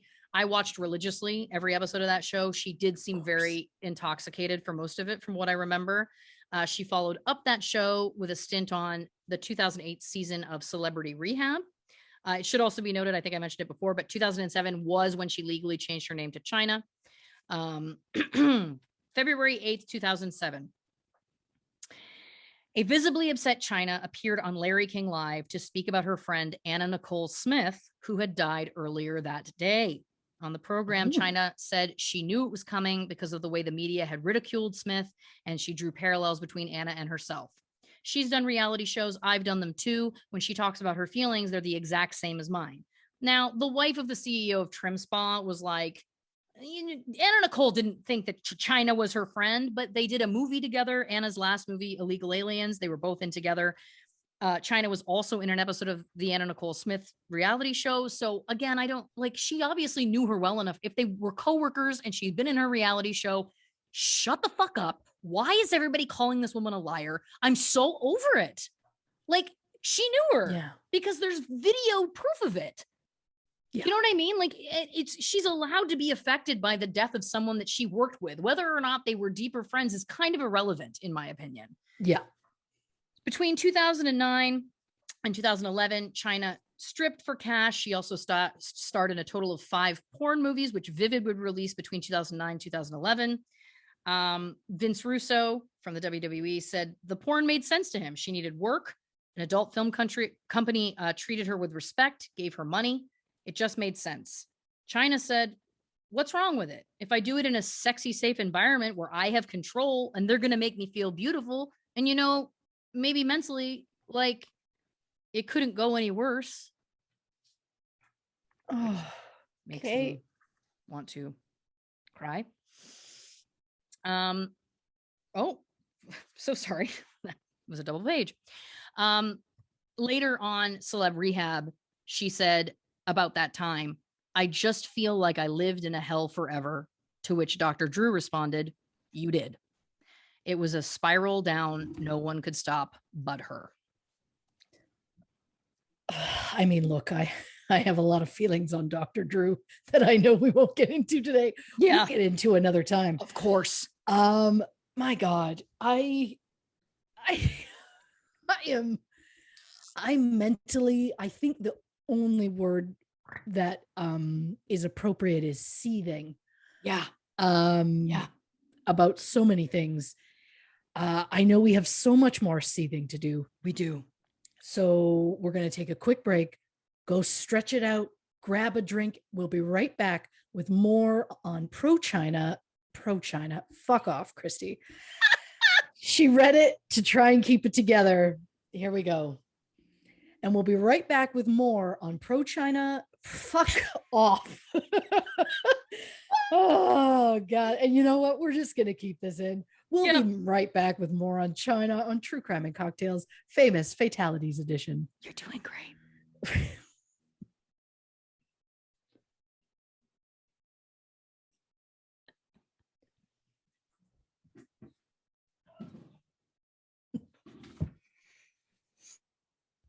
Welcome back to True Crime and Cocktails. Before I painfully took us to that break, I was adding to my shit list, which for those keeping track, currently includes Stephanie McMahon, Triple H, Larry King, Howard Stern, and Vince McMahon. So Lauren, who am I going to add next? There's a few that, oh God, I know this might sound impossible, but I think there's a couple that I'm angrier at than all of them combined. Oh, no. Well, yeah. We're going to need a lot of material for that shit list dress. Yeah, we really are. But those are going to come in a beat. I've got a few other things to hit first. So 2011, the third movie that Chyna had done for Vivid was She-Hulk. She was getting painted green every day, literally everywhere. She was drinking every day, and she said she just wanted to die. There was no real work for her in Hollywood. She wasn't wrestling. She had had enough. Everyone had been cut off. She decided, okay, you know what? I'm going to Tokyo. She spoke Japanese. As we know, she's very good with languages. And so she thought that she could get a great job as an English teacher because she also, as we know, spoke French, German, and Spanish, as well as English. So she thought, oh, this is going to be great. Of course they're going to hire me. Well, she soon realized that being as recognizable as Chyna was not an asset for her. She struggled finally landing a low-paying job teaching English, but that's what she decided to do. So she moved to Japan. She's got this very humble job teaching English. Many of her friends believe she sobered up while she was in Japan at this point. Now, we do know that she had prescribed medications from her time living there for anxiety and to help her sleep. So I think maybe when they're talking about sobriety, they may be talking that she stopped drinking, I think is what they were talking about. And I don't know that she was necessarily abusing prescription drugs. I think she just kind of had stuff for anxiety and sleep. So she was just trying to lead a peaceful, normal life, which she never had at this point. And she showed up at a bishop's office of a Mormon church. She told some church members there that she had this, sketchy background with a lot of things she regretted. And she wanted to start a new life and get baptized. And she wanted to put those bad decisions behind her. During this time, she lived in Japan for around 3 to 4 years. Jerry, you remember good old Jerry, he was in contact with her at this time through email. And he said it made sense to him that she had kind of sought family in the Mormon church because, again, growing up was so dysfunctional. Then she finally found a family in the WWE. Then she was alone again.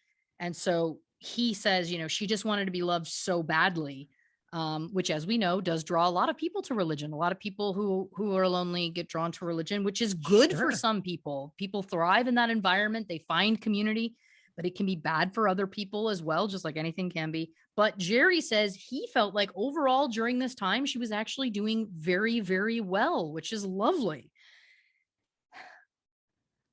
And then Stone Cold Steve Austin. Oh boy. Has Triple H on his podcast and brings up Chyna, asking, when is she going to be put into the WWE Hall of Fame? And Triple H says, and this is a direct quote I transcribed, from a career standpoint, should she be in the Hall of Fame? Absolutely. Bit difficult, though. And this is the flip side of the coin that nobody looks at.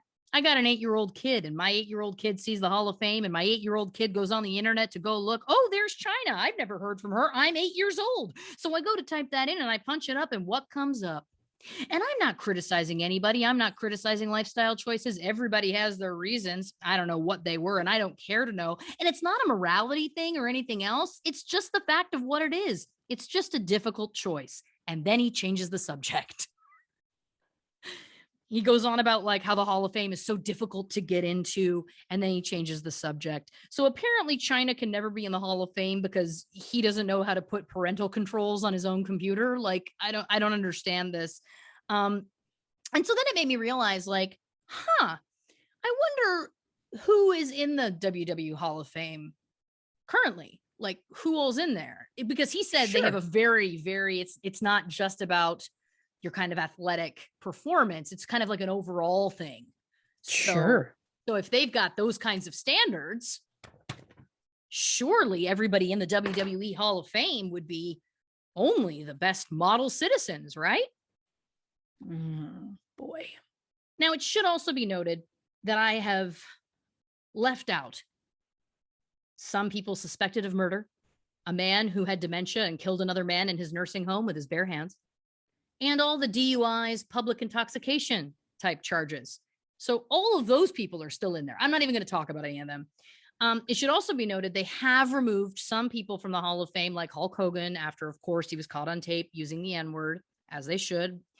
But let's see who else is Googleable. First of all, Donald Trump is in the WWE Hall of Fame. Fuck right off. Why? He did get involved in the WWE during a period of time. He was like involved in the storylines and stuff. It doesn't get you in a Hall of Fame. I mean, there's clips of him like, quote, wrestling even. Oh, he bought his way in. Well, during his 2013 induction, he said that the honor meant more to him than having the highest ratings in TV, being a best-selling author, or getting a spot on the Hollywood Walk of Fame. That's pretty good Trump, right? Spot on. Thank you so much. I was so angry. I didn't want to listen to you anymore. So that says a world. Did my job. Yeah. But again, what a quote, that this is the biggest honor of his life. Now, again, this was pre him being a president, but anyway. Oh, and for context, because you were like, what are you talking about? Also keep in mind and never forget, Linda McMahon, Vince's wife, who is Stephanie and Shane's mother, was named the head of the Small Business Administration by President Trump. And she served in that position in the government from 2017 to 2019. So just keep in mind, they're very enmeshed, the McMahons and the Trumps. But that's just a side note I didn't announce as a side note. Next up, Mike Tyson is in the WWE Hall of Fame. I will remind you, he had a sexual assault conviction in 1992, which caused him to be registered as a tier 2 sex offender in 1995. Now, he was inducted into the Hall of Fame in 2012. In some states, you can petition to be removed from a sex offender registry after 20 years if you're a tier 2 offender. But even if he had done that, which I can't confirm he did, he still would have been on the registry at the time of his induction. And even if he wasn't, he also had multiple felony drug charges prior to 2012. So that's also just something to keep in mind if you were, Googling Hall of Fame members. Okay, but they're celebrities, right? They were celebrity inductions. So maybe they're held to a different standard. Okay. Of course. How about Sunny, the original diva? She was in, sorry. This is rich. Sorry, my sound's fucked. No. Yep. So sorry. Oh no, it's fine. It does this. I have to set it every single time or it just goes way too loud. Okay, here we go.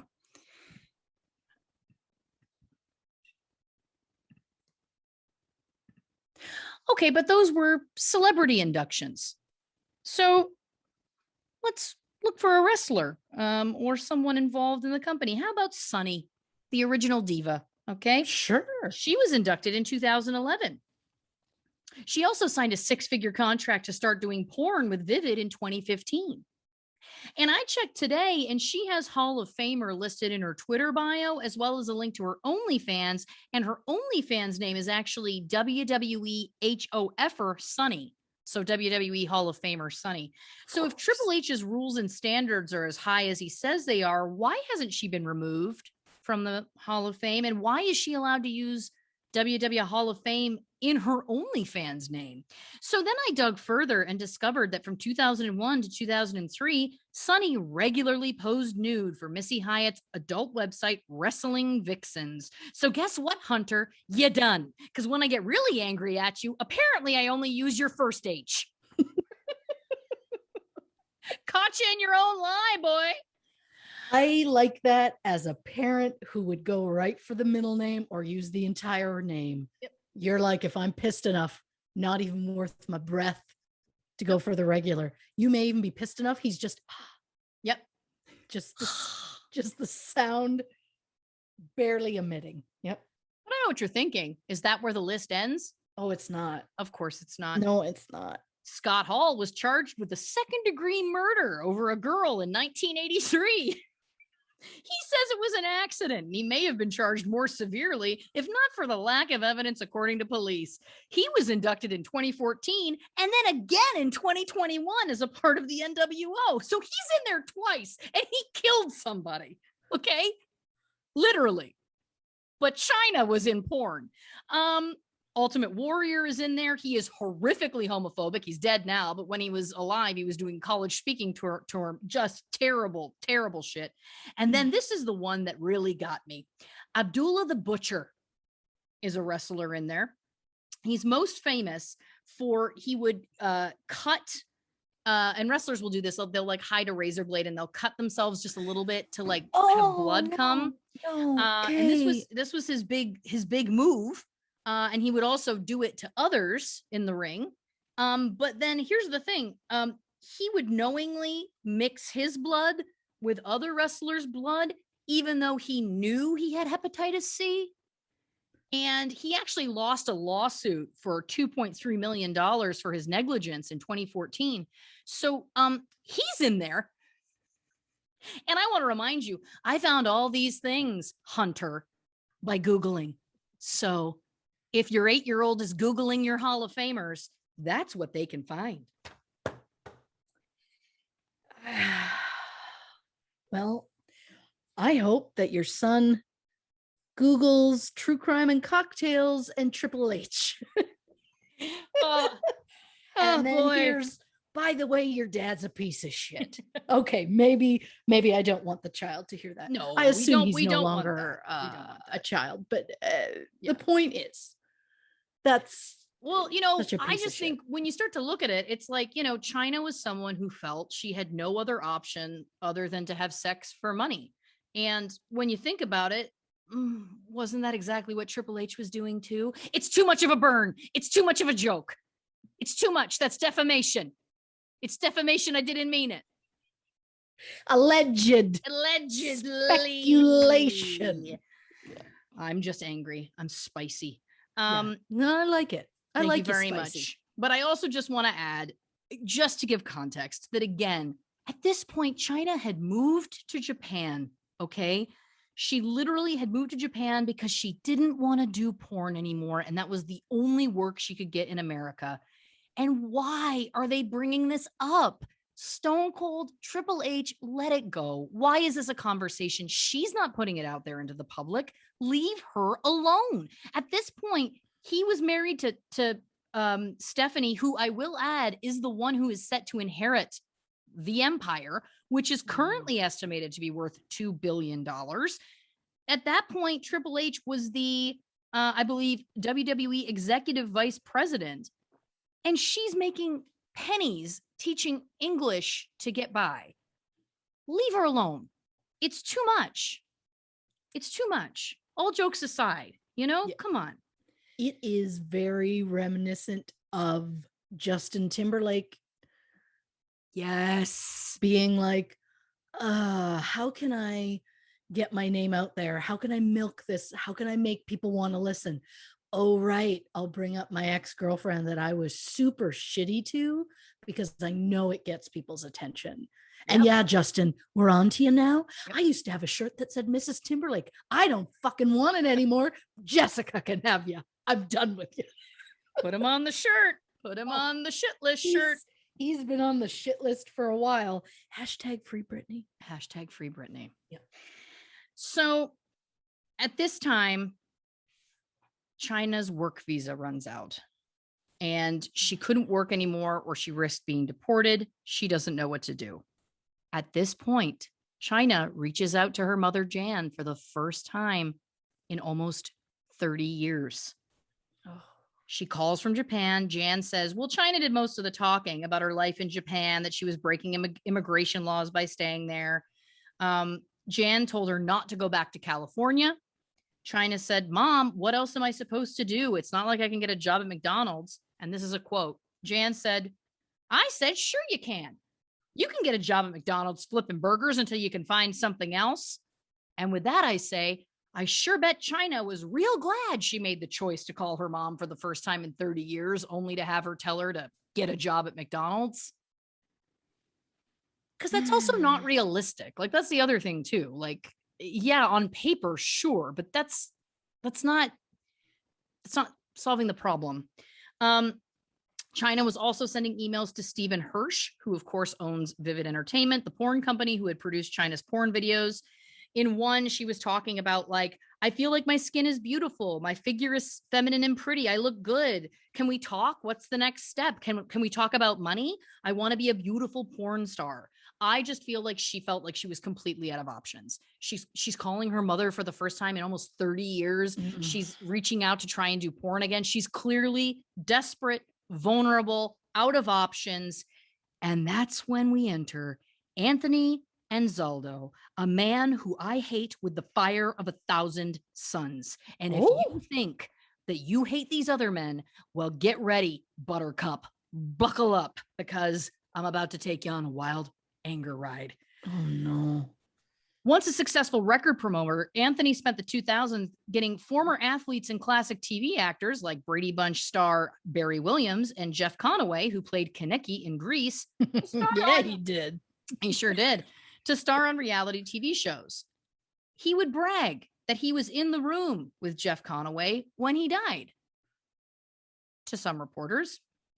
According to Anthony, he and Chyna met in 2002 at that celebrity boxing match she did. He said, and this is a direct quote about meeting her, "I could definitely see she was using, and I took a liking to her, and I said I would take her on." Now, I'm going to say right here, right off the bat, what kind of manager actively seeks out talent who is struggling with substance use issues?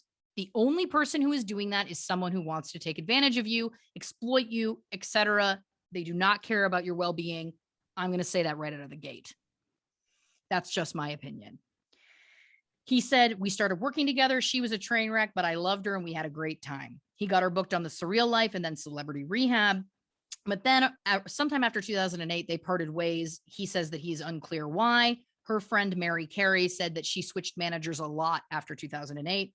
2015, she also reached out to him from Japan. Again, this is only my own theory, but I just think her mindset was desperation. She had to try and find a way to make money, it sounds to me.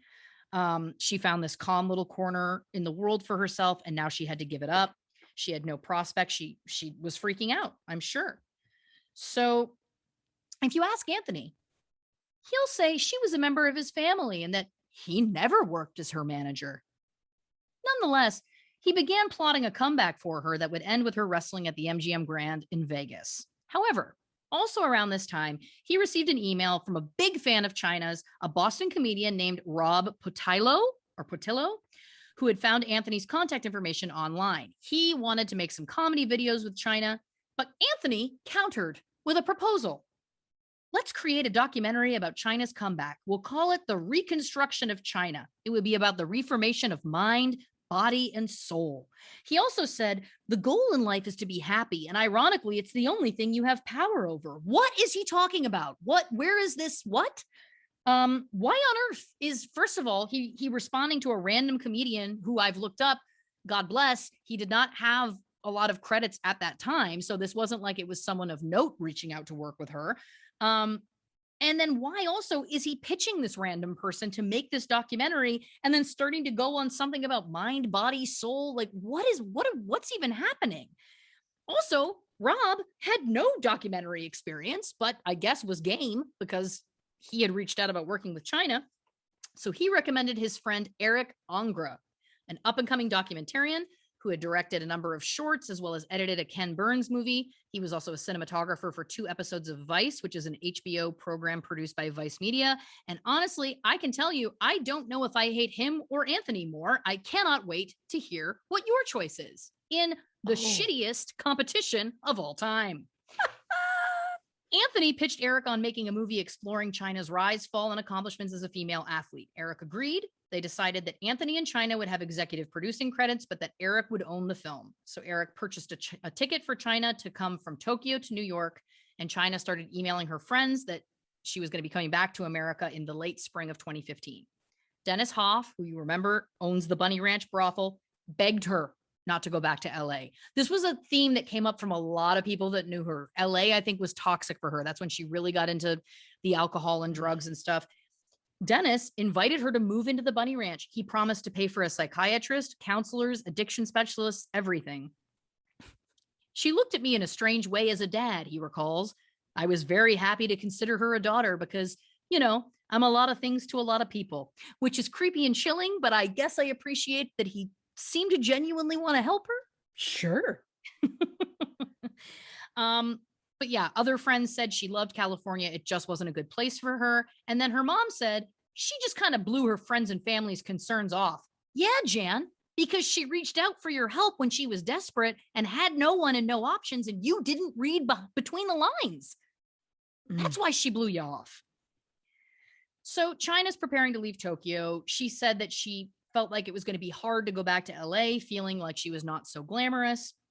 She felt like she was misconceived in the public eye, that she wasn't remembered for the great things she had done in wrestling. This is when she brings up the word monster, which she does so many times.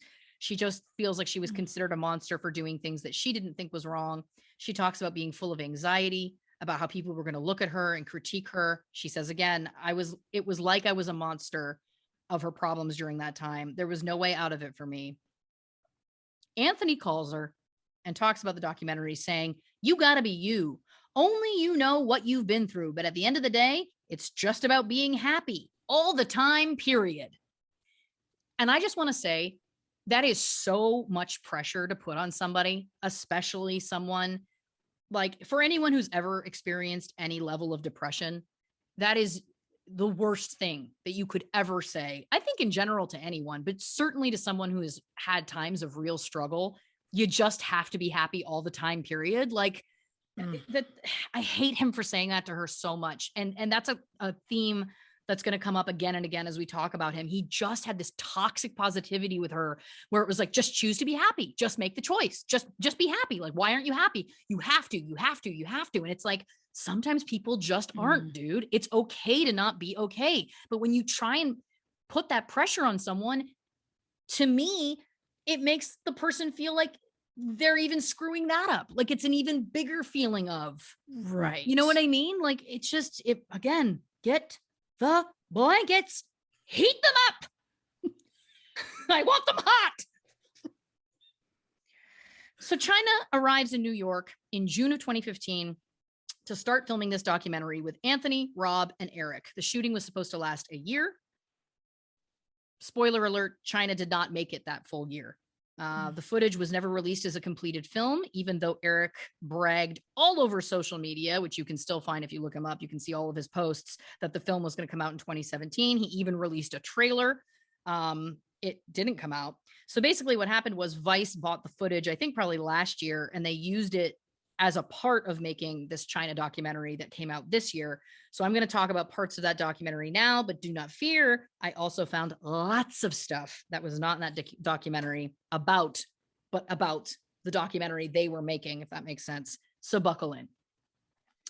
So they're on the way to pick her up from the airport. Anthony addresses the camera saying, day one of the year-long documentary of the reconstruction of Chyna. By the end of all of this, she's going to face her demons. And I think we're going to get Chyna naked, both figuratively and, trust me, literally at some point throughout the process. Two things. I didn't misspeak. He literally said figuratively in a movie he was producing and would have had the power to just say, can I take that again?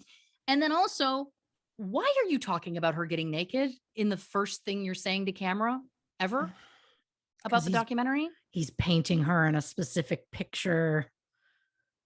Now, Rob Patilo, it kind of just seemed like a bit of a lovable weirdo overall. He was clearly, obviously a super fan of hers, which didn't truthfully sit right with me either, in a different way, because what are his intentions with this? Does he just want access to her? Does he want to be her friend? You know, like it's a different kind of using, if that makes sense. Now, again, that's a speculation, complete speculation, but my alarm bells just went off when you first kind of like meet him in this documentary. Sure. So the two of them and Eric meet her at the airport. They all say that she seemed sober. They drive to New Jersey. She's going to be doing interviews, radios, blogs, those kinds of things, talking about her comeback.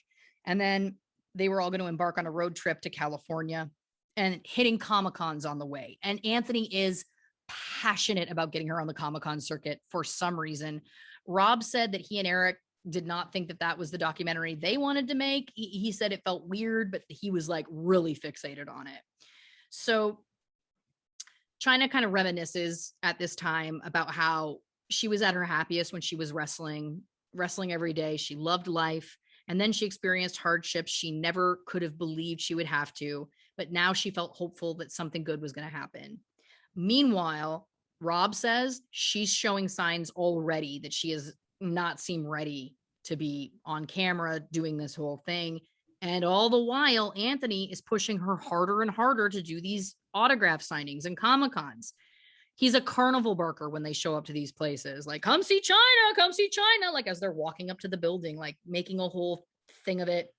She, of course, is moved by the experience, like shocked that fans are still supporting her after everything that's happened.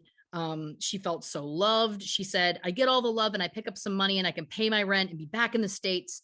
And I can say I can be okay because you know what? You're Chyna, which was just so sad. Like, it was like she didn't realize that like she was beloved and she was revolutionary and did so much. She got so clouded by what this other kind of life was that she had lived, that she kind of thought that, again, that's all people thought of her about, but it's not true at all. She would say things like, do you think people will remember me? Do you think people will care? It seemed like she was really trying to struggle between feeling confident, but also like really buying into the Triple H narrative that he pointed out on the Stone Cold podcast about, like, you know, well, yeah, she did these things, but at the end of the day, she did porn. You know what I mean? But she tarnished her legacy was kind of what it felt like she was grappling with. It's just, and then again, just like seemingly just wants love so bad, which is a theme we talk about so much on this show, with some of our female celebrity deaths. So on her 5th day in America, she apparently goes out for a night alone. Eric says she comes back smelling like booze. Anthony's trying to keep things together because she's doing these interviews and he doesn't want to make it seem like she's fallen off the wagon already. Soon the behind the camera infighting starts. Eric says that in the first week, he felt Anthony was treating him like a cameraman, when in actuality, it was Eric's film, as they had discussed. Eric was paying for it, but apparently Anthony was telling him what to do, what to shoot. And when he wouldn't get his way, Eric said Anthony would yell. Eric said after one day where they felt like they had wasted their time filming useless stuff, that he started screaming at Anthony. This is my show. You and Chyna can go fuck yourselves, that kind of stuff. He threw Anthony's stuff out of his van. But then Anthony apologized, so Eric said everything was cool, and that was the beginning of their relationships. So this really sounds like the perfect dynamic for Chyna to be in, doesn't it? As she's very vulnerable at this time. And this is week 1. Oh. When the road trip stopped in Las Vegas, Chyna wanted to party at the Palms, which is a hotel and casino off the strip. It was kind of like the hot night spot in the early 2000s, which it maybe wasn't at this point, but she loved it there. Anthony says at this time, he knew she was taking prescription meds. Things were going well, but she was binging her drugs more frequently, but it wasn't affecting the work. So keep in mind, this is very early on in this whole process. He said, we knew rehab was coming, but she felt she had it under control. So he knows she's doing drugs. He knows she needs to go to rehab, but she's keeping it together. She's fine. Cool. Rob said that this time in Vegas was when he noticed that she was potentially drinking and doing drugs. He said that, you know, this really was showing telltale signs that her demons hadn't left her. And if anything, it encouraged those demons. Yeah, no shit. It's Vegas. Anthony puts her in a celebrity poker tournament, even though she doesn't know how to play poker, which again feels like an insane way to set someone up to fail. So they just look foolish. You know what I mean? Like, that's not going to up somebody's confidence at all. On day 12 of filming, Chyna was asked if she was feeling more acclimated to the US. She said, no, I'm not feeling acclimated at all. Coming back to all of this is kind of making me feel kind of detached. Get her to therapy. Get her to rehab. Like, she is in culture shock. She is overwhelmed. She is triggered. All of the above. It is obvious. But Eric decides to party with her instead. Okay. He claims she asked her and he agreed. So they end up taking pills together and going out. She apparently was running around the hotel telling people, I'm Chyna. Don't you know who I am? He goes, it was borderline embarrassing, but I still grapple with feelings of guilt. I wish I hadn't gone out with her.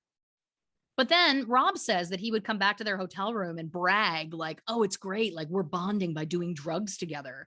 And then he even admits, I wanted to do drugs with her so badly. I wanted to bond with her. I knew she was going through the same things I was doing, and I felt like I understood her. And I knew she knew I knew, and I knew that she knew. So that's also really, you know, a cogent thought there, Eric. Rob says that Eric seemed like he was not doing well at the time, probably because he was snorting heroin a lot and blowing meth. So these are the people that she's around. Again, not her best interests, in my opinion. So at the end of the summer, Eric returns to Boston. Chyna goes back to Los Angeles. She moves into Anthony's Redondo Beach condo. She felt at home. She always wanted to live in LA her whole life. She made it happen once, and now she was back. There's footage of her frolicking in the ocean where she seemed genuinely so excited. And then Anthony says, if you can't be happy here, you're dead. Again, not a helpful narrative for somebody battling depression or unresolved trauma or really humans in general. Thank you. You see footage at this time of Chyna playing the piano and singing. She had a cello in the apartment as well. She hadn't played since childhood, but somehow managed to pick it up and play sheet music right away, which was extremely impressive. She was obviously very musically talented. Rob says she had a wonderful childlike spirit that is always with her, but that she obviously needed help. So again, we're very early in this whole process. People are talking about, yeah, she obviously needed help, but nobody is doing anything. So she starts doing hot yoga. Anthony claims she was going to a domestic violence survivors group. I hope that she was. She said she was feeling great. Rob then starts sleeping on Anthony's couch at the condo as he watched Anthony try to rehabilitate Chyna's career. Rob claims they tried to get her to do porn, and they did meet with Stephen Hirsch over at Vivid, and he did want her to star in more movies, but a source close to Vivid says the deal fell through solely because of Anthony, though Anthony denies that, which is interesting because we do know that Chyna had reached out to them and shown interest. So it does feel like that it could be true that he maybe screwed that up, or I don't know. In the fall of 2015, Chyna was making most of her income through autograph signings, and she moved into a condo of her own down the road from Anthony. Rob moved to his own place in Hollywood, but he did continue seeing Chyna most weeks. Now, for context, Redondo Beach is about 20 miles or 32 kilometers from Hollywood, which on the best day in LA traffic would take you an hour, but in normal traffic, probably 2 on most days. So in LA, if you are in Hollywood and you have a friend who lives out in, by the ocean, it's like they live in another state. You don't see them very often. Chyna called Eric nearly every day. He says 1 week she'd be saying she was clean and doing well, and then the next week she'd be saying she's doing drugs again. So Anthony, again, just keeps pushing this like, I'm happy. I'm happier than I was yesterday, and I'm not as happy as I will be tomorrow. And that's just how I live my life. And you just train yourself to do that, and you'll feel stronger. And, so, just make amends with your family, Chyna. It'll make you feel better. It'll make you feel happier. And it'll make your movie more interesting, won't it, Anthony? Mm-hmm. Because, she's trying, she's going through all everything that she's going through. And now he's just pushing her constantly to just choose to be happy and now make amends with her family. It is not the job of a manager, by the way, to do spiritual work with his client that he's also not trained or equipped to do. I don't believe he is a trained therapist or counselor of any sort. Make amends with her family. That is not his business. And I understand it's solely to try and make, scenes for the movie. And we also knew that she wasn't doing well. He knew that she was binging drugs. He knew that she needed rehab, and he kept pushing harder. Ken Yasuda, who is the MMA fighter and also Chyna's friend, says that Chyna contacted him around this time saying Anthony was making her do things she didn't want to do. The first thing on that list was traveling to Miami to visit her father's grave. Now, her father died on May 15th, 2014. It is unclear how much she had seen him leading up to his death. She has talked before about having a bad relationship with all of her family members. She's spoken about her father, that he's like a chameleon. One day he would be dressed like a stockbroker, the next a Hell's Angel. She said it was like he was in that movie Dirty Rotten Scoundrels, which for those who don't know is a movie about con artists. And judging by the fact that she said he took out those loans in her name, that tracks. She said that she felt almost relieved when he died because otherwise she would have been over in Tokyo just waiting for her dad to come through still, which is one of the most heartbreaking things I've ever heard. Get the buckets. Anthony said it was a very, very difficult day for her at the cemetery, but let's keep the process going. What process? Anthony, you don't have a process because you don't know what you're doing. And this is where it's like, how people talk about like, don't mess with the dark arts. Don't mess with the therapeutic arts. Don't mess with mental health when you don't know what you're doing. It's so irresponsible on so many levels. So irresponsible. Like, in my opinion, it's like This is culpability. You see the picture that I'm painting here. I do. Yes. You are just filming a woman being emotionally traumatized over and over again. A woman who's already openly struggling, openly dealing with substance use issues, openly dealing with, unaddressed traumas. And you're just re-traumatizing her and not getting her help. Again, it's so irresponsible. And I could go on forever. Jerry, her old boyfriend, says that he thinks the documentary put her in a deep state of depression and that it pushed her further into darkness. I agree. Rob says that all she wanted was to be re-embraced by the only family that ever made sense to her, which was the WWE. He also said she really wanted to be inducted into the WWE Hall of Fame, that now this has become important to her. But I don't know if that's what the truth is or if that's just Anthony in her ear saying that that's what she wanted. Because Anthony proceeds to take her to the WWE headquarters in person without an appointment, to just storm the building and say, we're going to ask for Hunter, Vince, business and legal and accounting, and hope we don't get escorted out. We're on a campaign to get her into the Hall of Fame this year. Now, of course, they were not greeted favorably. Of course, no one wanted to talk to them and said they were not available, because that's not how it works. If you want, you can call and try and set a meeting. It's so unprofessional. It's so embarrassing. And Chyna said that while she was in the lobby, she saw everybody getting on the elevator. Of course, everybody who works there recognizes her. And she said she got a few smiles, but that was kind of it. And it's in that moment, I was watching this footage and I'm like, he is taking her on a parade of sadness. He is literally parading her through her traumas and then offering nothing to help her process any of it other than just saying, be happy, be happy, be happy.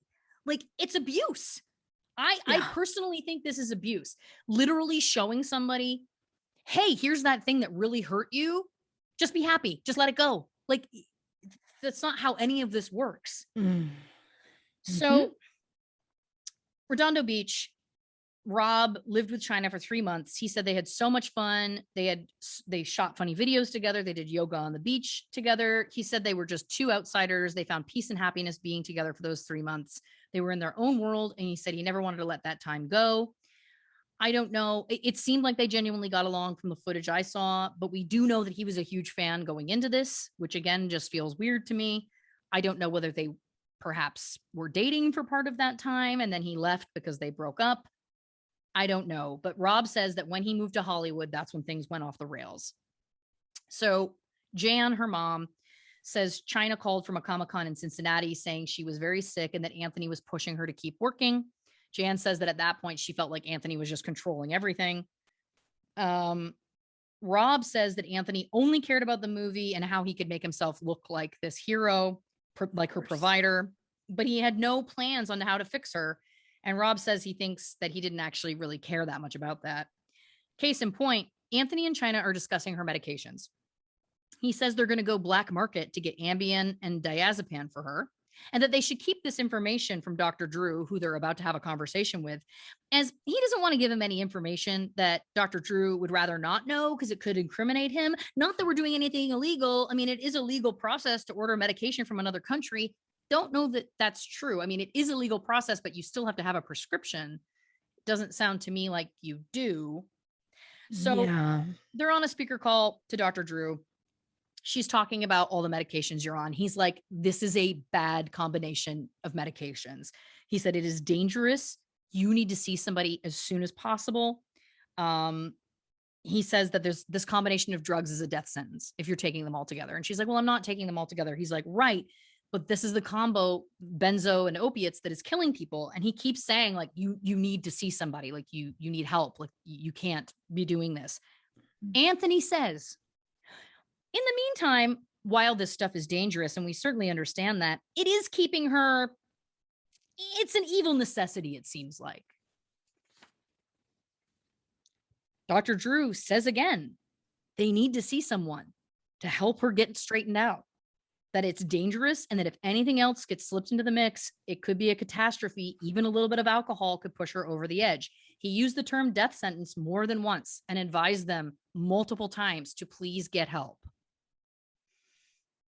I know we feel there's feelings about Dr. Drew, but I mean, he was on that phone call saying over and over again, like, you've got to get help. You've got to go in. You can't be doing this. The note I was just writing was, Anthony, way to make me feel positive things about Dr. Drew. Mm-hmm. Because I mean, yeah, there's some things you could say about Dr. Drew, but I mean, I think we've all seen Celebrity Rehab. Of course. But Anthony, I have so many things. I mean, it's very obvious. All this guy wants is this movie to come out, it to get huge. He doesn't care what happens for her. He wants it to, branch him off somewhere. Again, circles back to men trying to make money or make something of themselves off of people in general, but especially women, and taking vulnerable people. This reminds me of Marilyn Monroe and the story that we heard about her writer husband, whose name is Arthur Miller, piece of shit. Much. I mean, what? Who openly used her to further his own career. Multiple times. Yeah. Again. You're right. I like how, well, I don't like, but like, I like how so many episodes keep coming back. And just to let you know right now, in the Anthony Eric race, Anthony's winning. He will for a bit. Boy. He will for a bit. Boy. Okay. Now, Eric claims he reached out to X-Pac about potentially asking the WWE to get Chyna into rehab. He claims that in October of 2015, that WWE contacted him offering to pay for Chyna's rehab. Eric says he pitched the idea to Anthony. Eric says that Eric says that the one deal was that he refused to film Chyna if she went into rehab, that he wouldn't film her time in a clinic. Anthony turned down the offer, saying Chyna would never go. But it's unclear to Eric whether Anthony ever passed this info on to Chyna, to which I say, why didn't you, Eric? This is where it all starts to fall apart for me, because it's all well and fine for Eric to say, well, I reached out to X-Pac and to the WWE and they offered for all of this. So I told Anthony, but he said no. So what was I supposed to do? Well, you had her phone. You saw her all the time. You were filming her daily. You didn't want to bring this up to her? You didn't want to give her the option? She just had a phone call with Dr. Drew, who basically was saying, please, please, please get help. You didn't want to give her that option? Part of me wonders, did any of that happen at all? I don't know, is the bottom line. It could go either way. Eric claims that Anthony told him that there wasn't time on the schedule for rehab as they were filming an episode of Botched. Now, Botched, of course, is the show where plastic surgery. Yep. She did film that episode, and it was rumored that she was going to be part of the show's season 3 premiere, which is interesting. Dr. Terry Dubrow, who is one of course, the doctors on Botched, said that she did appear sober and that she did not have drugs in her system that could have caused any problems during surgery at that time. So that's interesting to note as well. Now, not long after this, several weeks before her death, Anthony delayed intervening on Chyna's drug problems once again because he said he was negotiating a deal for her to appear on Intervention. Once again, wasting time trying to put together these reality show deals. He felt like it was a good option because she'd get the best possible treatment. But the bottom line is she never got any treatment because he never did an intervention, because he kept making excuses and wasting time. So Anthony told Jan that Chyna was going to be coming to Charlotte, North Carolina to do one of these autograph signings in March 2016. And he thought it would be great for them to reunite for the first time in 30 years on camera for the documentary. Of course, Jan says, no, she wants to reunite with Chyna, but she doesn't want to do it on camera. She thinks, she'd rather that be private. He reacted very poorly. They go back and forth. Finally, Jan relents and says, okay, I'll do it.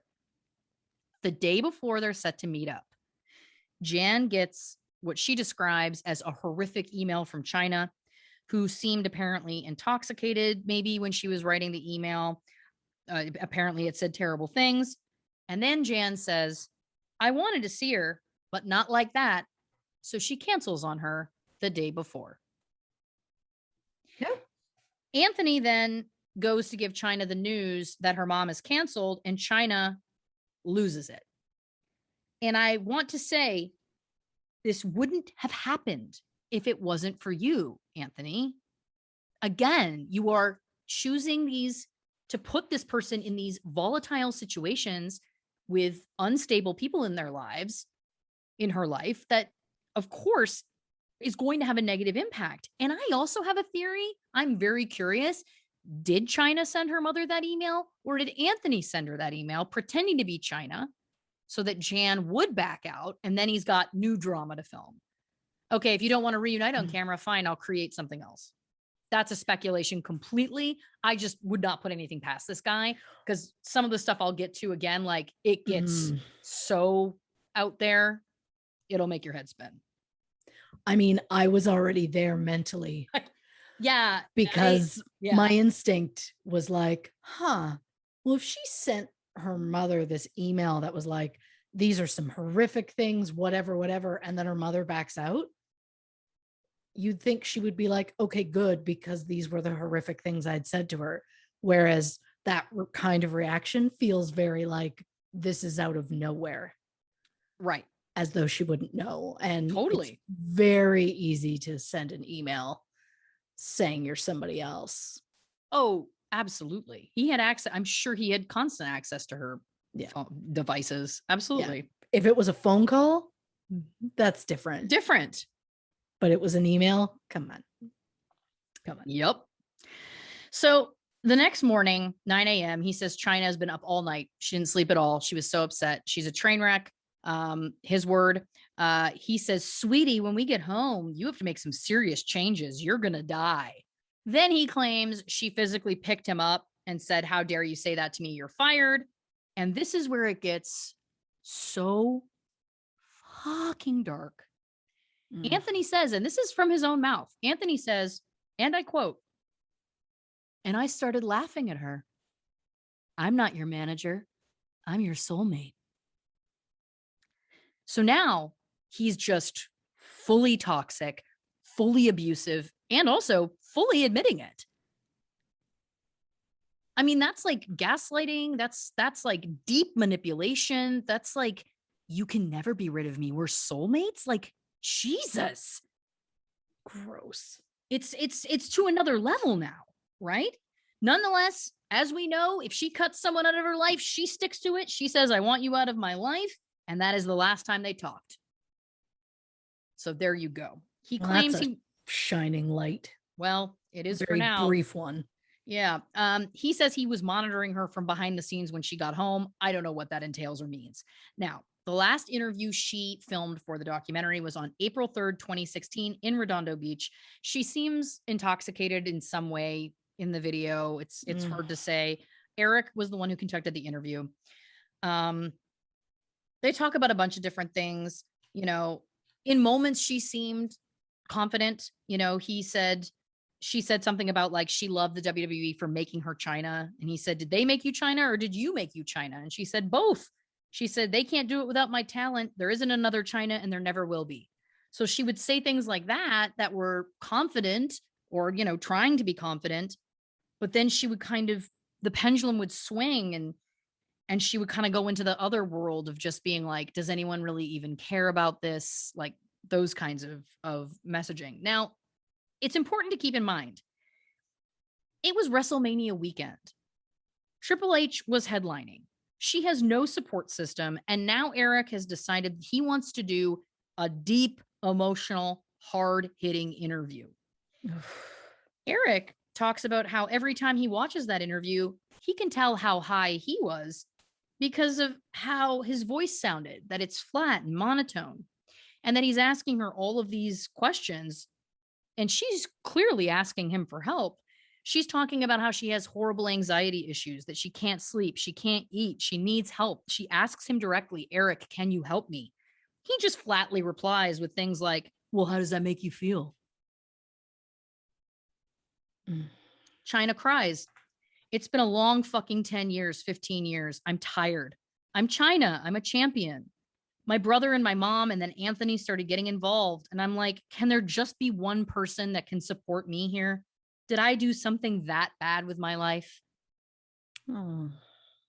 He asks, if you could go back and change something, what would you do? She says, I would never do it again. He says, never do what? And she says, never wrestling. I would have been a concert musician or a ballerina or a professional alcoholic. No, I'm just kidding. I'm just pushing buttons. And then he says, have you been drinking today? And she goes, no, not yet. I think she had been. And then in the documentary, Eric has this quote again, which I transcribed because I need you to hear every word of it. And I know you thought like, oh, well, Eric, like he seems like whatever. He says, would I have been more proactive to help her? Would I have been better ethically to like figure out what the right decision was? Or was it because I was on heroin, I could very coldly interview her and ask her these questions when I knew she was endangering herself? So he got the footage that he wanted because he was on heroin. And when she looked him in the face and said, Eric, can you help me? He ignored her.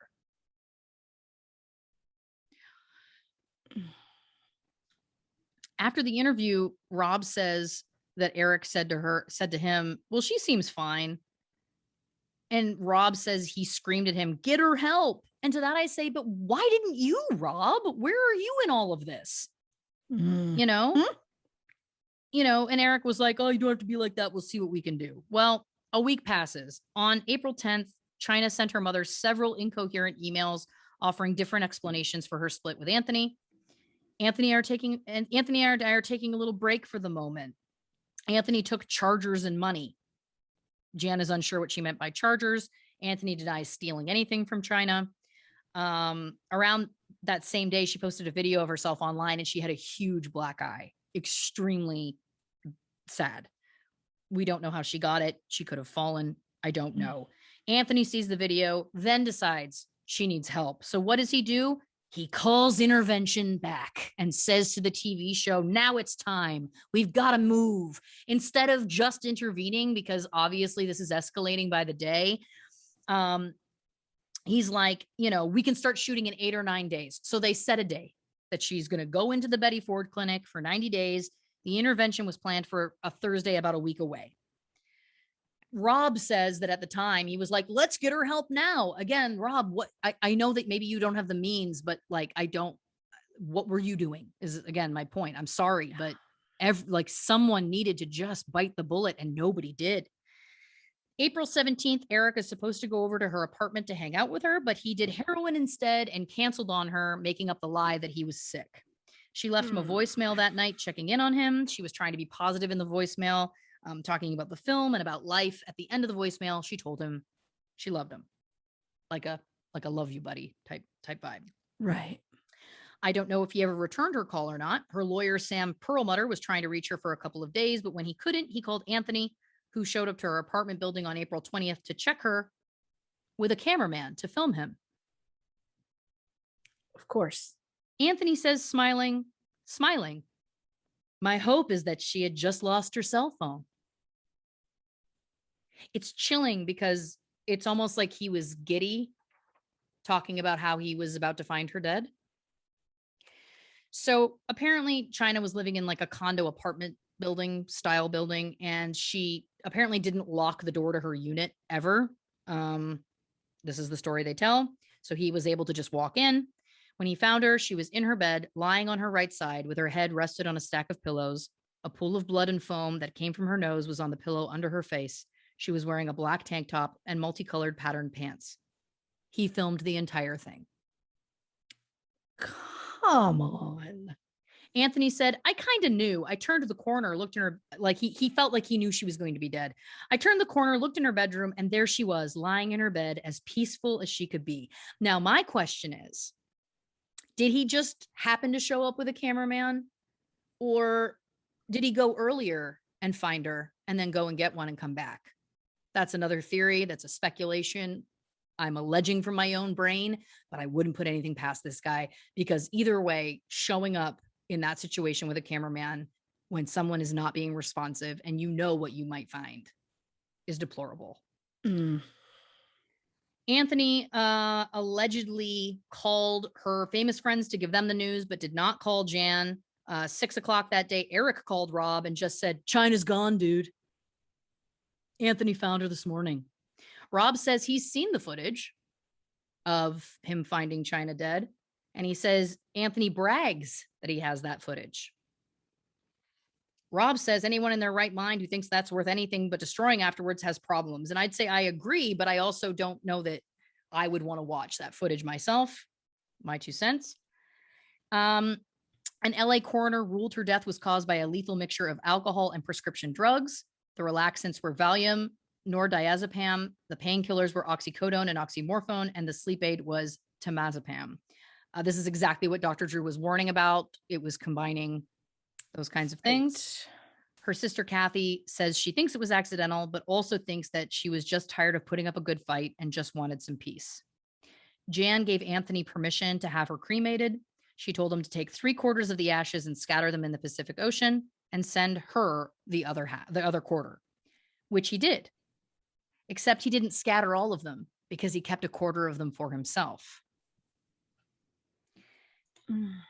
Anthony put on a memorial service at the Redondo Beach Performing Arts Center and asked Jan to come. She told him she wouldn't because she assumed he would have cameras there and because she thought she would be too emotional.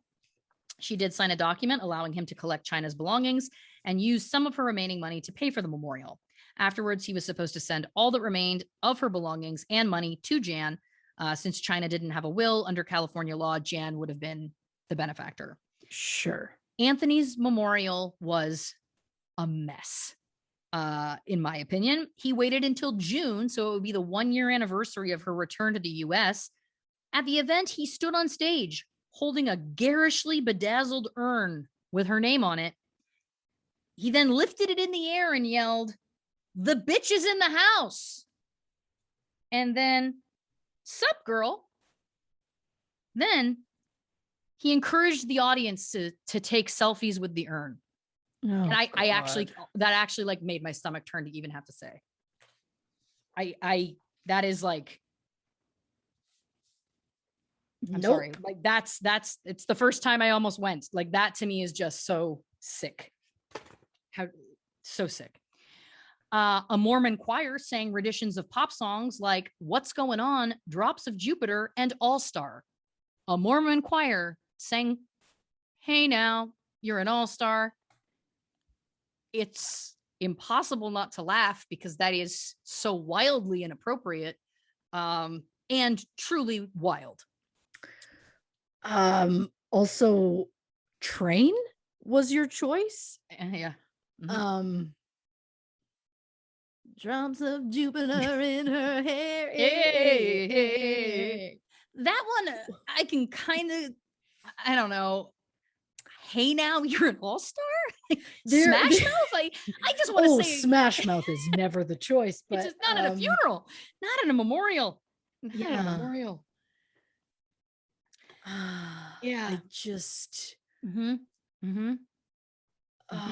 She listens to Mozart while she does Tai Bo. Reminds you that there's room to grow. Yeah. I love that you know those words. I know so much. I could go into a full "tell me," but I won't. Listen, I know the full we're getting real close for having to pay for this thing. The point is, I have many a burnt CD that used to have that song on it. Of course. So, Of course. Well, you know who else did? Anthony. But also, please, thank you for that. Yep. Please, I liked it a lot. I don't ever want that song in and around my memorial. No. I'll come up with some that I want. Well, yeah, listen, we've got time. Lots of time, God willing. Yeah. So throughout the 2.5-hour evening, Anthony encouraged the crowd to buy a limited edition Chyna memorial t-shirt, claiming all the proceeds would go towards a new nonprofit called the Ninth Wonder of the World Association, which would be raising funds for animal rights and children's education, which is a real Mod Podge. And of course, I know what you're going to ask. And no, the IRS does not show any organization or 501c under that name existing in that place at that time.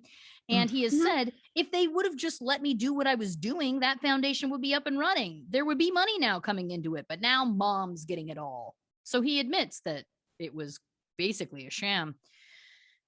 He gave away Chyna's cello, and he concluded the evening by singing a song as a slideshow of photos of the two of them played on a giant screen. He never mentioned that Chyna had fired him a few weeks prior. I mean, the fact that he was managing to make this event about himself is wild. A few weeks later, Jan watched a video of the memorial and learned that Anthony had been auctioning off Chyna's belongings for this alleged charity. Jan had obviously never given him permission to do this. So in October, she crowdsourced legal funds and took Anthony to court. He didn't show up, so a judge granted her the right to be the executor of her estate. Anthony has refused to ship Jan the items, saying that she needs to come and get them herself. Jan has taken legal action for lack of compliance in this matter, but I am unsure about whether that's been resolved or is still ongoing. I could not find any sort of record of that. After her autopsy, Chyna's brain was donated to study the effects of CTE, chronic traumatic encephalopathy. And so I should have really written this one out. Well, and we'll post the word. I could make guesses on what word that is, but it's rough. But we'll call it CTE. However, her brain had decomposed to a point where it couldn't be definitively determined whether she had CTE or not. I don't know why it would have decomposed to that point. I could not find any answers about that either, which seems odd. How many days was she there? She was dead 3 days before they found her. So maybe that was too much time for them to do their tests. I guess that's possible. For this specific thing. CTE side note, which is also a true crime side note within a side note. This is a 2-for-1 side note. The Sunday tone really set that one off. Thank you so much. In June 2007, WWE superstar wrestler Chris Benoit murdered his wife, suffocated the couple's 7-year-old son to death, and then committed suicide by hanging himself with a weight machine cable. Over the years, researchers have found the effects of chronic traumatic encephalopathy, CTE, was a major factor in his brain functioning during the time of the apparent double murders and suicide. His dad permitted his brain to be examined, Chris's brain to be examined, and the findings concluded that he was suffering from CTE, which is considered a common syndrome amongst athletes who suffer multiple head injuries in contact sports, such as concussions. This includes an increased risk of depression and cognitive impairment. And it should be noted that this was a time during the WWE where chair shots were really huge, like you referenced earlier, towards Vince McMahon. And Chris Benoit specifically was known to take a lot of chair shots to the head. So he basically got hit in the head with those folding metal chairs a lot. Now, 2 years after this horrific crime, wrestler Test, aka Andrew James Robert Patrick Martin, died after overdosing on oxycodone. It was later discovered by a forensic pathologist that his brain also showed signs of CTE. Random Hollywood side note within a 2-for-1 side note. Test dated WWE diva Stacy Keibler from 2001 until 2005. Remember who else dated Stacy Keibler? George Clooney from July 2011 to July 2013. And remember how people thought that it was crazy that George Clooney was dating a female wrestler? Yet when Matt Damon started dating a waitress, no one questioned it? Isn't everything fun? I just remember during that time, everyone was like, I can't believe George Clooney is dating a wrestler. Like, he's this great actor or whatever. It's like, well, wait a minute. Like, she's gorgeous and seems very articulate and smart and fun. How dare you? I had completely forgotten about George Clooney. That was my hope. That was my hope. Yeah. I had not forgotten about George Clooney. Let me rephrase that. I never forget about George Clooney. Forgot. I mean, I guess for me, there was no one before him all. Of course. Well, I hear you. I could not be happier for them. Yeah, look, it's the concept. I can't believe Matt Damon not only dated but also then married and has been with for decades, I believe now, a waitress, bartender, I believe she was at the time, and that people have such a thing with when a celebrity dates us normal people, right? And I just love that they let that go. But we're like, oh, but a wrestler is a different level. And it's like, oh, because not only are they acting, they're also incredibly athletic. Yeah. Okay. And I can give you a list of wrestlers I wish I dated. 100%. And that's my whole point. And I'm not shaming servers at all. I was merely pointing out that, Matt Damon, George Clooney, both, famous leading men, all of the above. Yeah. And no one has ever said 2 words about him dating and then marrying his wife. But then as soon as George Clooney is dating Stacy Keibler, people are like, oh my God. And it's just more of that stuff I've been talking about, which is like people and their judgments against women. And I hate it. So this all brings me to one point that I want to make, and I would be remiss if I didn't. I'd be remiss if I didn't bring this up. There is an inordinate amount of premature deaths amongst professional wrestlers. A 2014 study by Eastern Michigan University examined pro wrestlers who were active between 1985 and 2011, and the mortality rates for pro wrestlers are up to 2.9 times greater than the rate for men in, the general United States population. So the mortality rate is also higher than in the rest of athletes in other sports.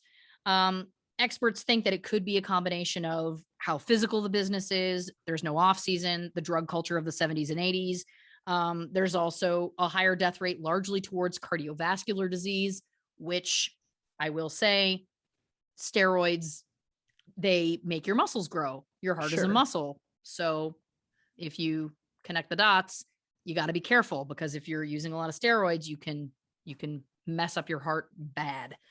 That's just a fact. So heart attacks, drug overdoses, and suicides are extremely prevalent amongst wrestlers, like a lot. And I found a list of all the wrestlers who have died before the age of 65, which is considered premature, but it's so many, it's hundreds, it's staggering.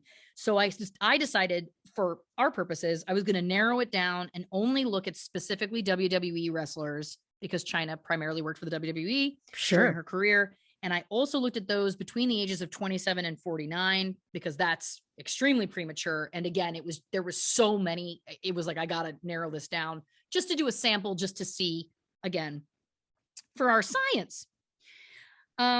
So to date, all of the wrestlers who've worked for the WWE who died between the ages of 27 and 49, there was 81 people. 7 of them were women. God. Yeah. 7 were women. Statistically, in the US, the average age for a first heart attack in men is 65. Okay. Of these people who died, 23 were from heart attacks or heart failure, and 6 were for pulmonary issues and blood clots, which is connected to the heart and the respiratory system. So I would lump that together. Sure. So that's 29 out of 81. I mean, that's more than a third. So to also, and again, normally men are not having heart attacks, again, statistically, until 65. Sure. And all of these people I'm talking about are between 27 and 49.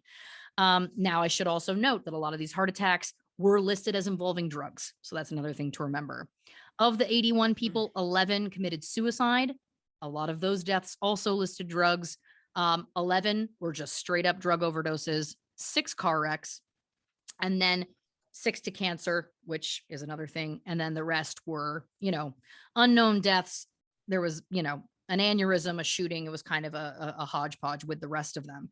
But I just think it's an interesting thing to note that it is a world that there is this kind of very short lifespan that you can work at that job. And then it really does shorten your lifespan. I mean, statistically, when you start to look at it, and again, I'm just giving a very quick example. If you really start to get into the data and break it down, it is staggering.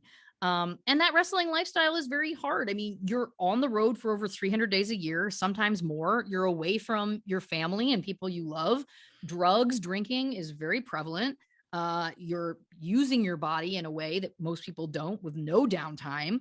Perhaps you need substances to literally numb your pain or to figuratively numb your pain. And then when you add in things like CTE, which we've been learning about, depression, other mental health issues, it's a disaster. It's a recipe for disaster for these people. I mean,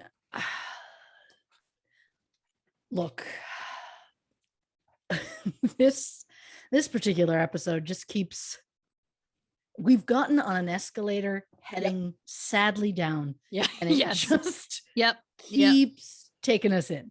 Yeah. So look, since I mucked up the first one, I want to take just one more break so I can prove to the good people that I can transition like a pro. So we will be back with our thoughts on pro wrestler Chyna on this episode of True Crime and Cocktails.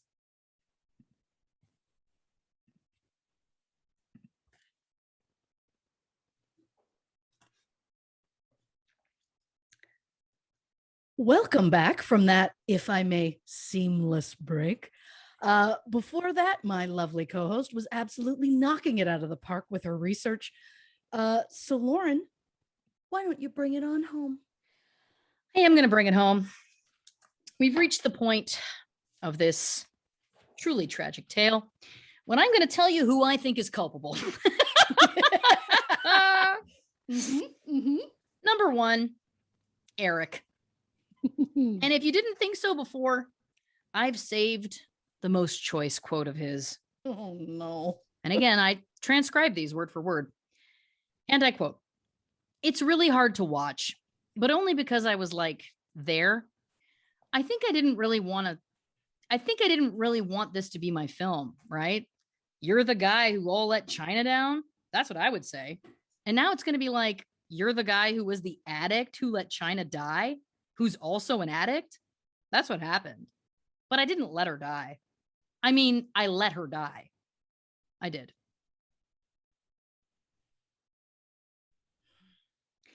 Even on April 20th, 2017, a trailer was released for Wrestling with Chyna. As I said before, he posted about it all over his social media. Promoting a project before you finished it is such a risk. And he never finished it. And it's kind of almost like something you would do if you had a really high profile project and you wanted to use that to leverage other high profile work. But that's just a speculation. Number two, Anthony. Now, I can't believe that these words are about to come out of my mouth, but I will say this.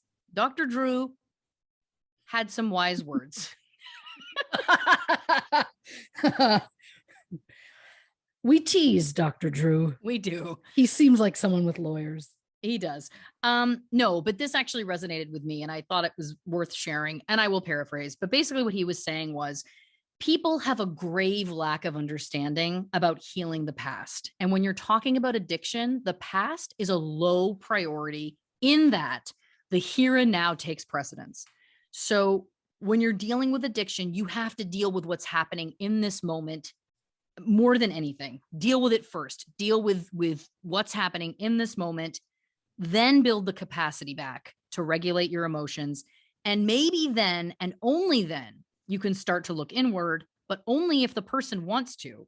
And then he said, and this was the thing that resonated, it does nothing to magically confront your abusers except stir you up more and make you want to use, which is really, really what we watched and in the documentary and I read more about and I regurgitated here for all of you, because that's exactly what it is. Anthony put Chyna on this, quote, program to healing that he made up, just trying to force her to be happy and face her estranged family. In my opinion, this is only my opinion, had she not gone on that, quote, journey with him, I think this could have had a different ending. There, I said it. Don't come for me. Number 3, Rob. And I'm sorry, Rob, you seem very sweet, but you did just stand there yelling for people to help. And it feels like maybe you could have done more yourself. Again, I'm just painting a picture. Don't come for me. Again, he doesn't seem like a bad guy, but we're impartial on the show. Sure. Number 4. And this is the controversy. This is the one people might come at me for. And if they do, fine. But I'm going to say what I want to say. Her mother, Jan. I'm going to go there. Yeah. Jan once said she was searching for Chyna for years and that, quote, she just didn't want to be found. But you know what? She did want to be found when she called you that day from Tokyo. That was a scared little girl who really needed her mother, and you told her to go get a job at McDonald's. And then you canceled on her the day before you were set to see her for the first time in 30 years. I don't care what she said or what she did in that email to you. Do not say you were searching for her and that she didn't want to be found because you pushed her away when she needed you the most. You are the mother. She is the child. And she can tell you she hates you because you screwed up. You abandoned her that day, and it's your job not to abandon her. And if she wants to kick and scream and be shitty, guess what? It was your job to be the bigger person because you're the mother. You failed her. Shame on you. This is going to sound really creepy, but I wish I was in your house with a warm blanket right now.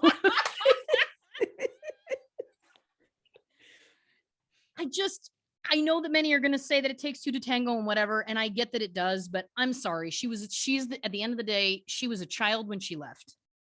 Yeah. She was a child when she left. She was 16. Yeah. And I stand by that. If Chyna sent that email, I think that was trauma. I think that was fear. I think that was her being like, I've got to push this woman away because I got to hurt her before she hurts me type situation. Sure. And it makes me very sad that she made the choices that she did because I can't imagine how difficult that must have been for Chyna. Also, it should be noted in 2016, Jan began controlling Chyna's social media accounts. She kept the Twitter account open for fans, but deleted all of Chyna's personal tweets. One post told followers that the family had made peace with Triple H and the WWE. Well, I don't forgive him. I'll hold that grudge for Chyna forever. I don't forgive WWE either. No. Where are you? This is the second part I wanted to check in on. Where are you with your anger for Vince at this point? I've followed my Arnold level. I'm going to keep it in level of Arnold. Sure. And then we'll check in at the very end after I'm done everything. Yeah. I was at Predator. Yeah. I've gone to Terminator. Sure. And I think if pushed more, I'll go full on Conan, the Destroyer. Let's see if we get you there. Yeah. So I have some closing thoughts and then I'll throw it over to you. Sure. First of all, just a couple pieces of information. Eric was charged with possession and distribution of drugs, which I thought was good to note. Anthony and Eric lost complete control of the film, which I think was also good to know. The general consensus from people who knew her is that Chyna never really recovered from getting fired from the WWE. It was tied to a very personal betrayal for her and caused her to have to struggle to make a living for the rest of her life. She literally had to legally change her name to Chyna in order to use it, since the WWE owned that copyright. She had found an identity in the WWE and a family, and in the snap of the fingers, she lost it all. Mick Foley actually had an amazing quote about her. He said, "Physical strength is often accompanied by a vulnerability. Joni was not prepared for the emotional pain that can be caused when you are an open dreamer, living in the land of Oz, searching for acceptance from total strangers." I thought that was so beautifully said and so true. Chyna was found dead approximately 4 hours before Prince died, which I also feel is just so unjust that even in her death, she was overshadowed. When she got a memorial on WWE Raw, they buried it in the second hour. Again, even in her death, she was pushed aside. In interviews shortly after her death in 2016, Triple H said he thought that she definitely warranted a place in the Hall of Fame. And Stephanie McMahon said she was sure Chyna would be inducted, but just didn't know what year it would happen. So all that bluster and all that torture that they put her through when she was alive, she was announced as an inductee into the WWE Hall of Fame class of 2019 on February 18th, 2019, as a part of D-Generation X. Triple H spoke to ESPN of the complexities he mentioned on the 2015 Austin podcast, but after describing her in-ring accomplishments, he said she 100% deserves the honor. Yeah, no shit. Although she was being inducted as a part of a group. Triple H said she also deserves to be inducted a second time for her individual career. Shawn Michaels also endorsed that idea, saying that of all the people in the group, and D-Generation X as a whole is deserving, but I don't think there's anyone that would argue that Chyna is the most deserving of an induction. I just love that they did this to her while she was alive, and then as soon as she died, it was like, oh yeah, we'll give it to her. Again, gaslighting her even beyond the grave. You can't have this. You're not good enough. Mm-hmm. You've done too much. You're not a good enough person to be there. Of course. Then she dies. And then of course she deserves to be there. Of course we're going to put her in. And they put her in. That made my blood boil. Just bring me back to my notes. Mm-hmm. All right. Mm-hmm. Vincent Russo thinks that when Chyna died, she didn't really have any idea of the impact she had on millions of women across the globe. He says that a lot of that had to do with the company that she worked at, where when you achieved everything you could, the company where you achieved all that you did literally was convincing you over the years that you are nothing. But she broke down barriers. She made a difference for women, which I totally agree with.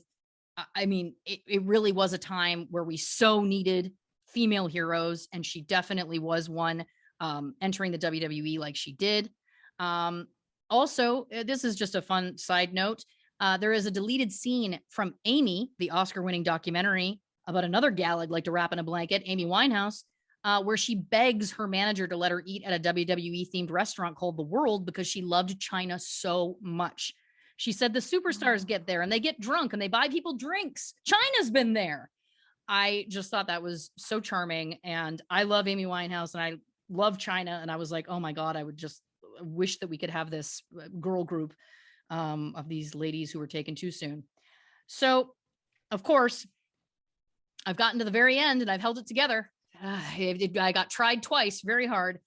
If I get through this, I'll be a really good actor. But I wanted to leave with one final thought. Oh, fuck.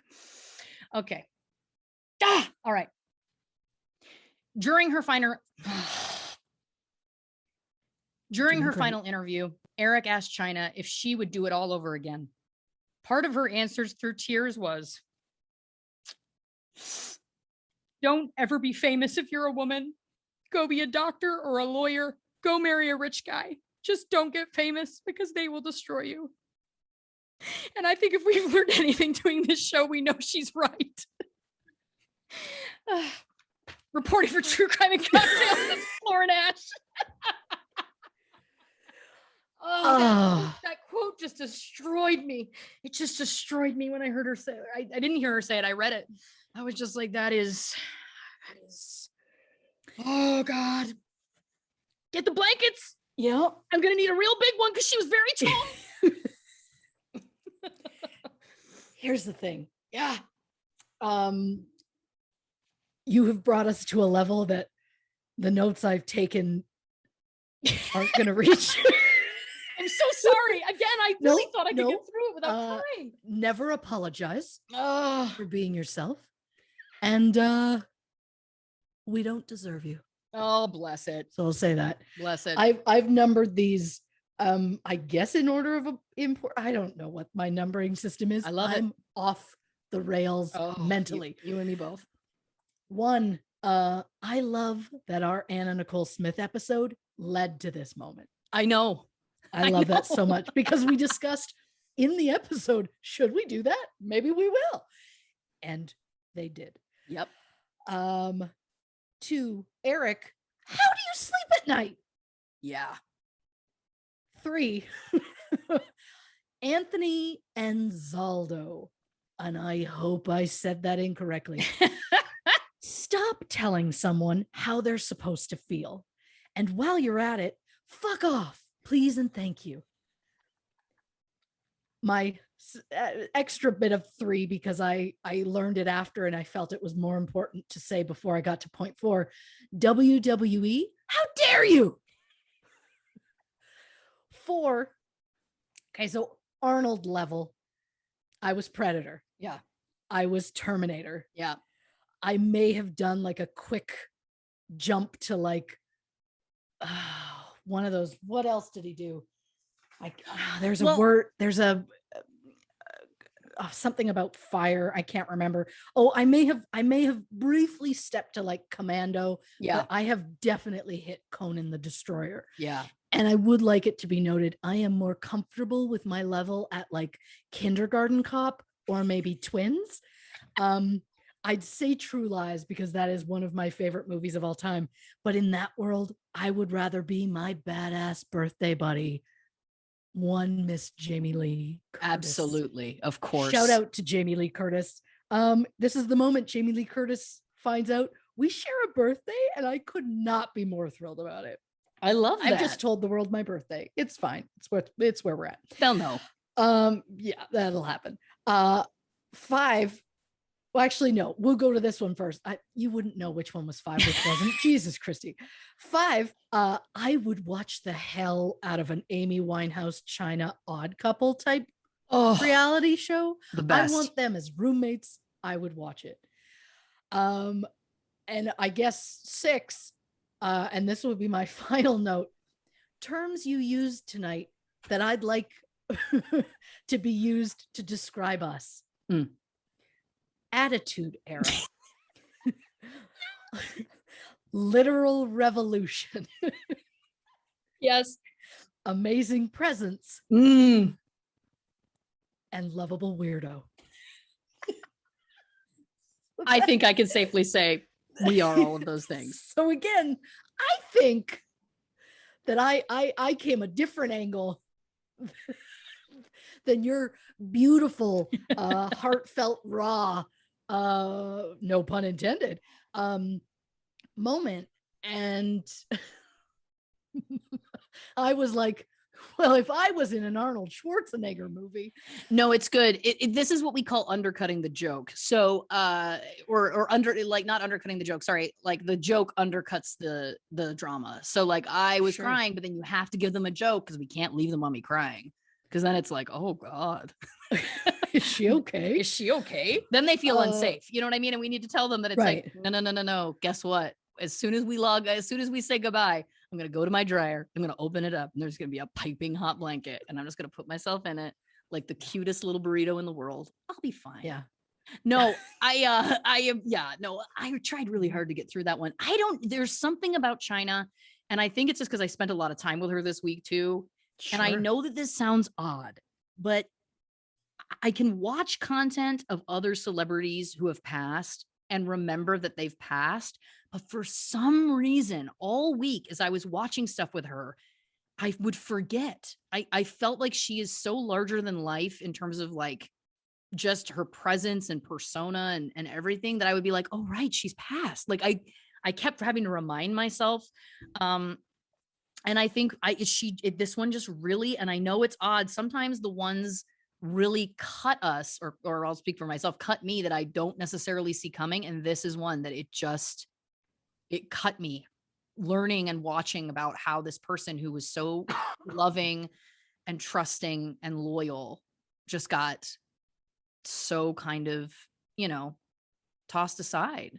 And it's interesting too, because I was talking to Spencer about it and he was like, oh, it's too bad that she didn't like try to open a gym or whatever. And I was like, yes, but you're also expecting like this person, she also wasn't getting paid. So it's not like she had a ton of savings from the WWE, wasn't getting paid what she was worth.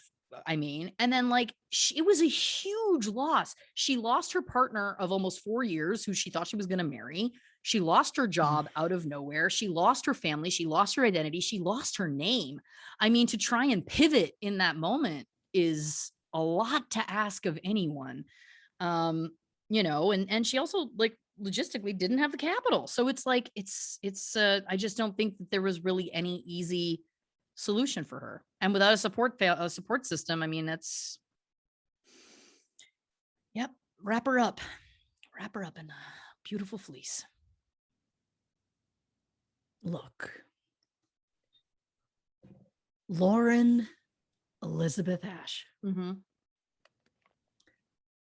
your research, I mean, you go above and beyond. And I could not be prouder. I learned it from you. Of what you've become. Oh, learned from the best. No. We got out of the moment. We were we were undercutting. We were undercutting. Yeah. Thank you for your research. Thank you for taking us on an absolutely heart-wrenching journey. Yep, my pleasure. My specific note, because I had complete faith that it was going to happen, your research as always, and I'm going to read this as I wrote it, and I'm sorry. I can't wait. Top notch, milady.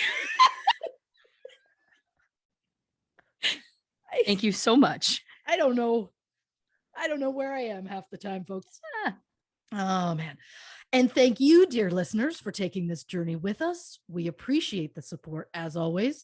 And, also as always, give us a follow on the socials. You can find us at True Crime and Cocktails on Instagram, Facebook, and YouTube, or on Twitter at Not Detectives.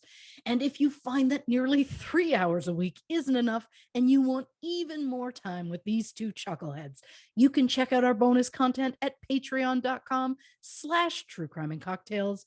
We've got polls for future episodes. We've got bonus episodes. We've got live Q&As that border on 3 hours long. Yep. I can safely say it has become the highlight of our month. It's a lot of fun, so be sure to check it out if you are so inclined. Now, Lauren, do you want to tell the people what our next episode is going to be?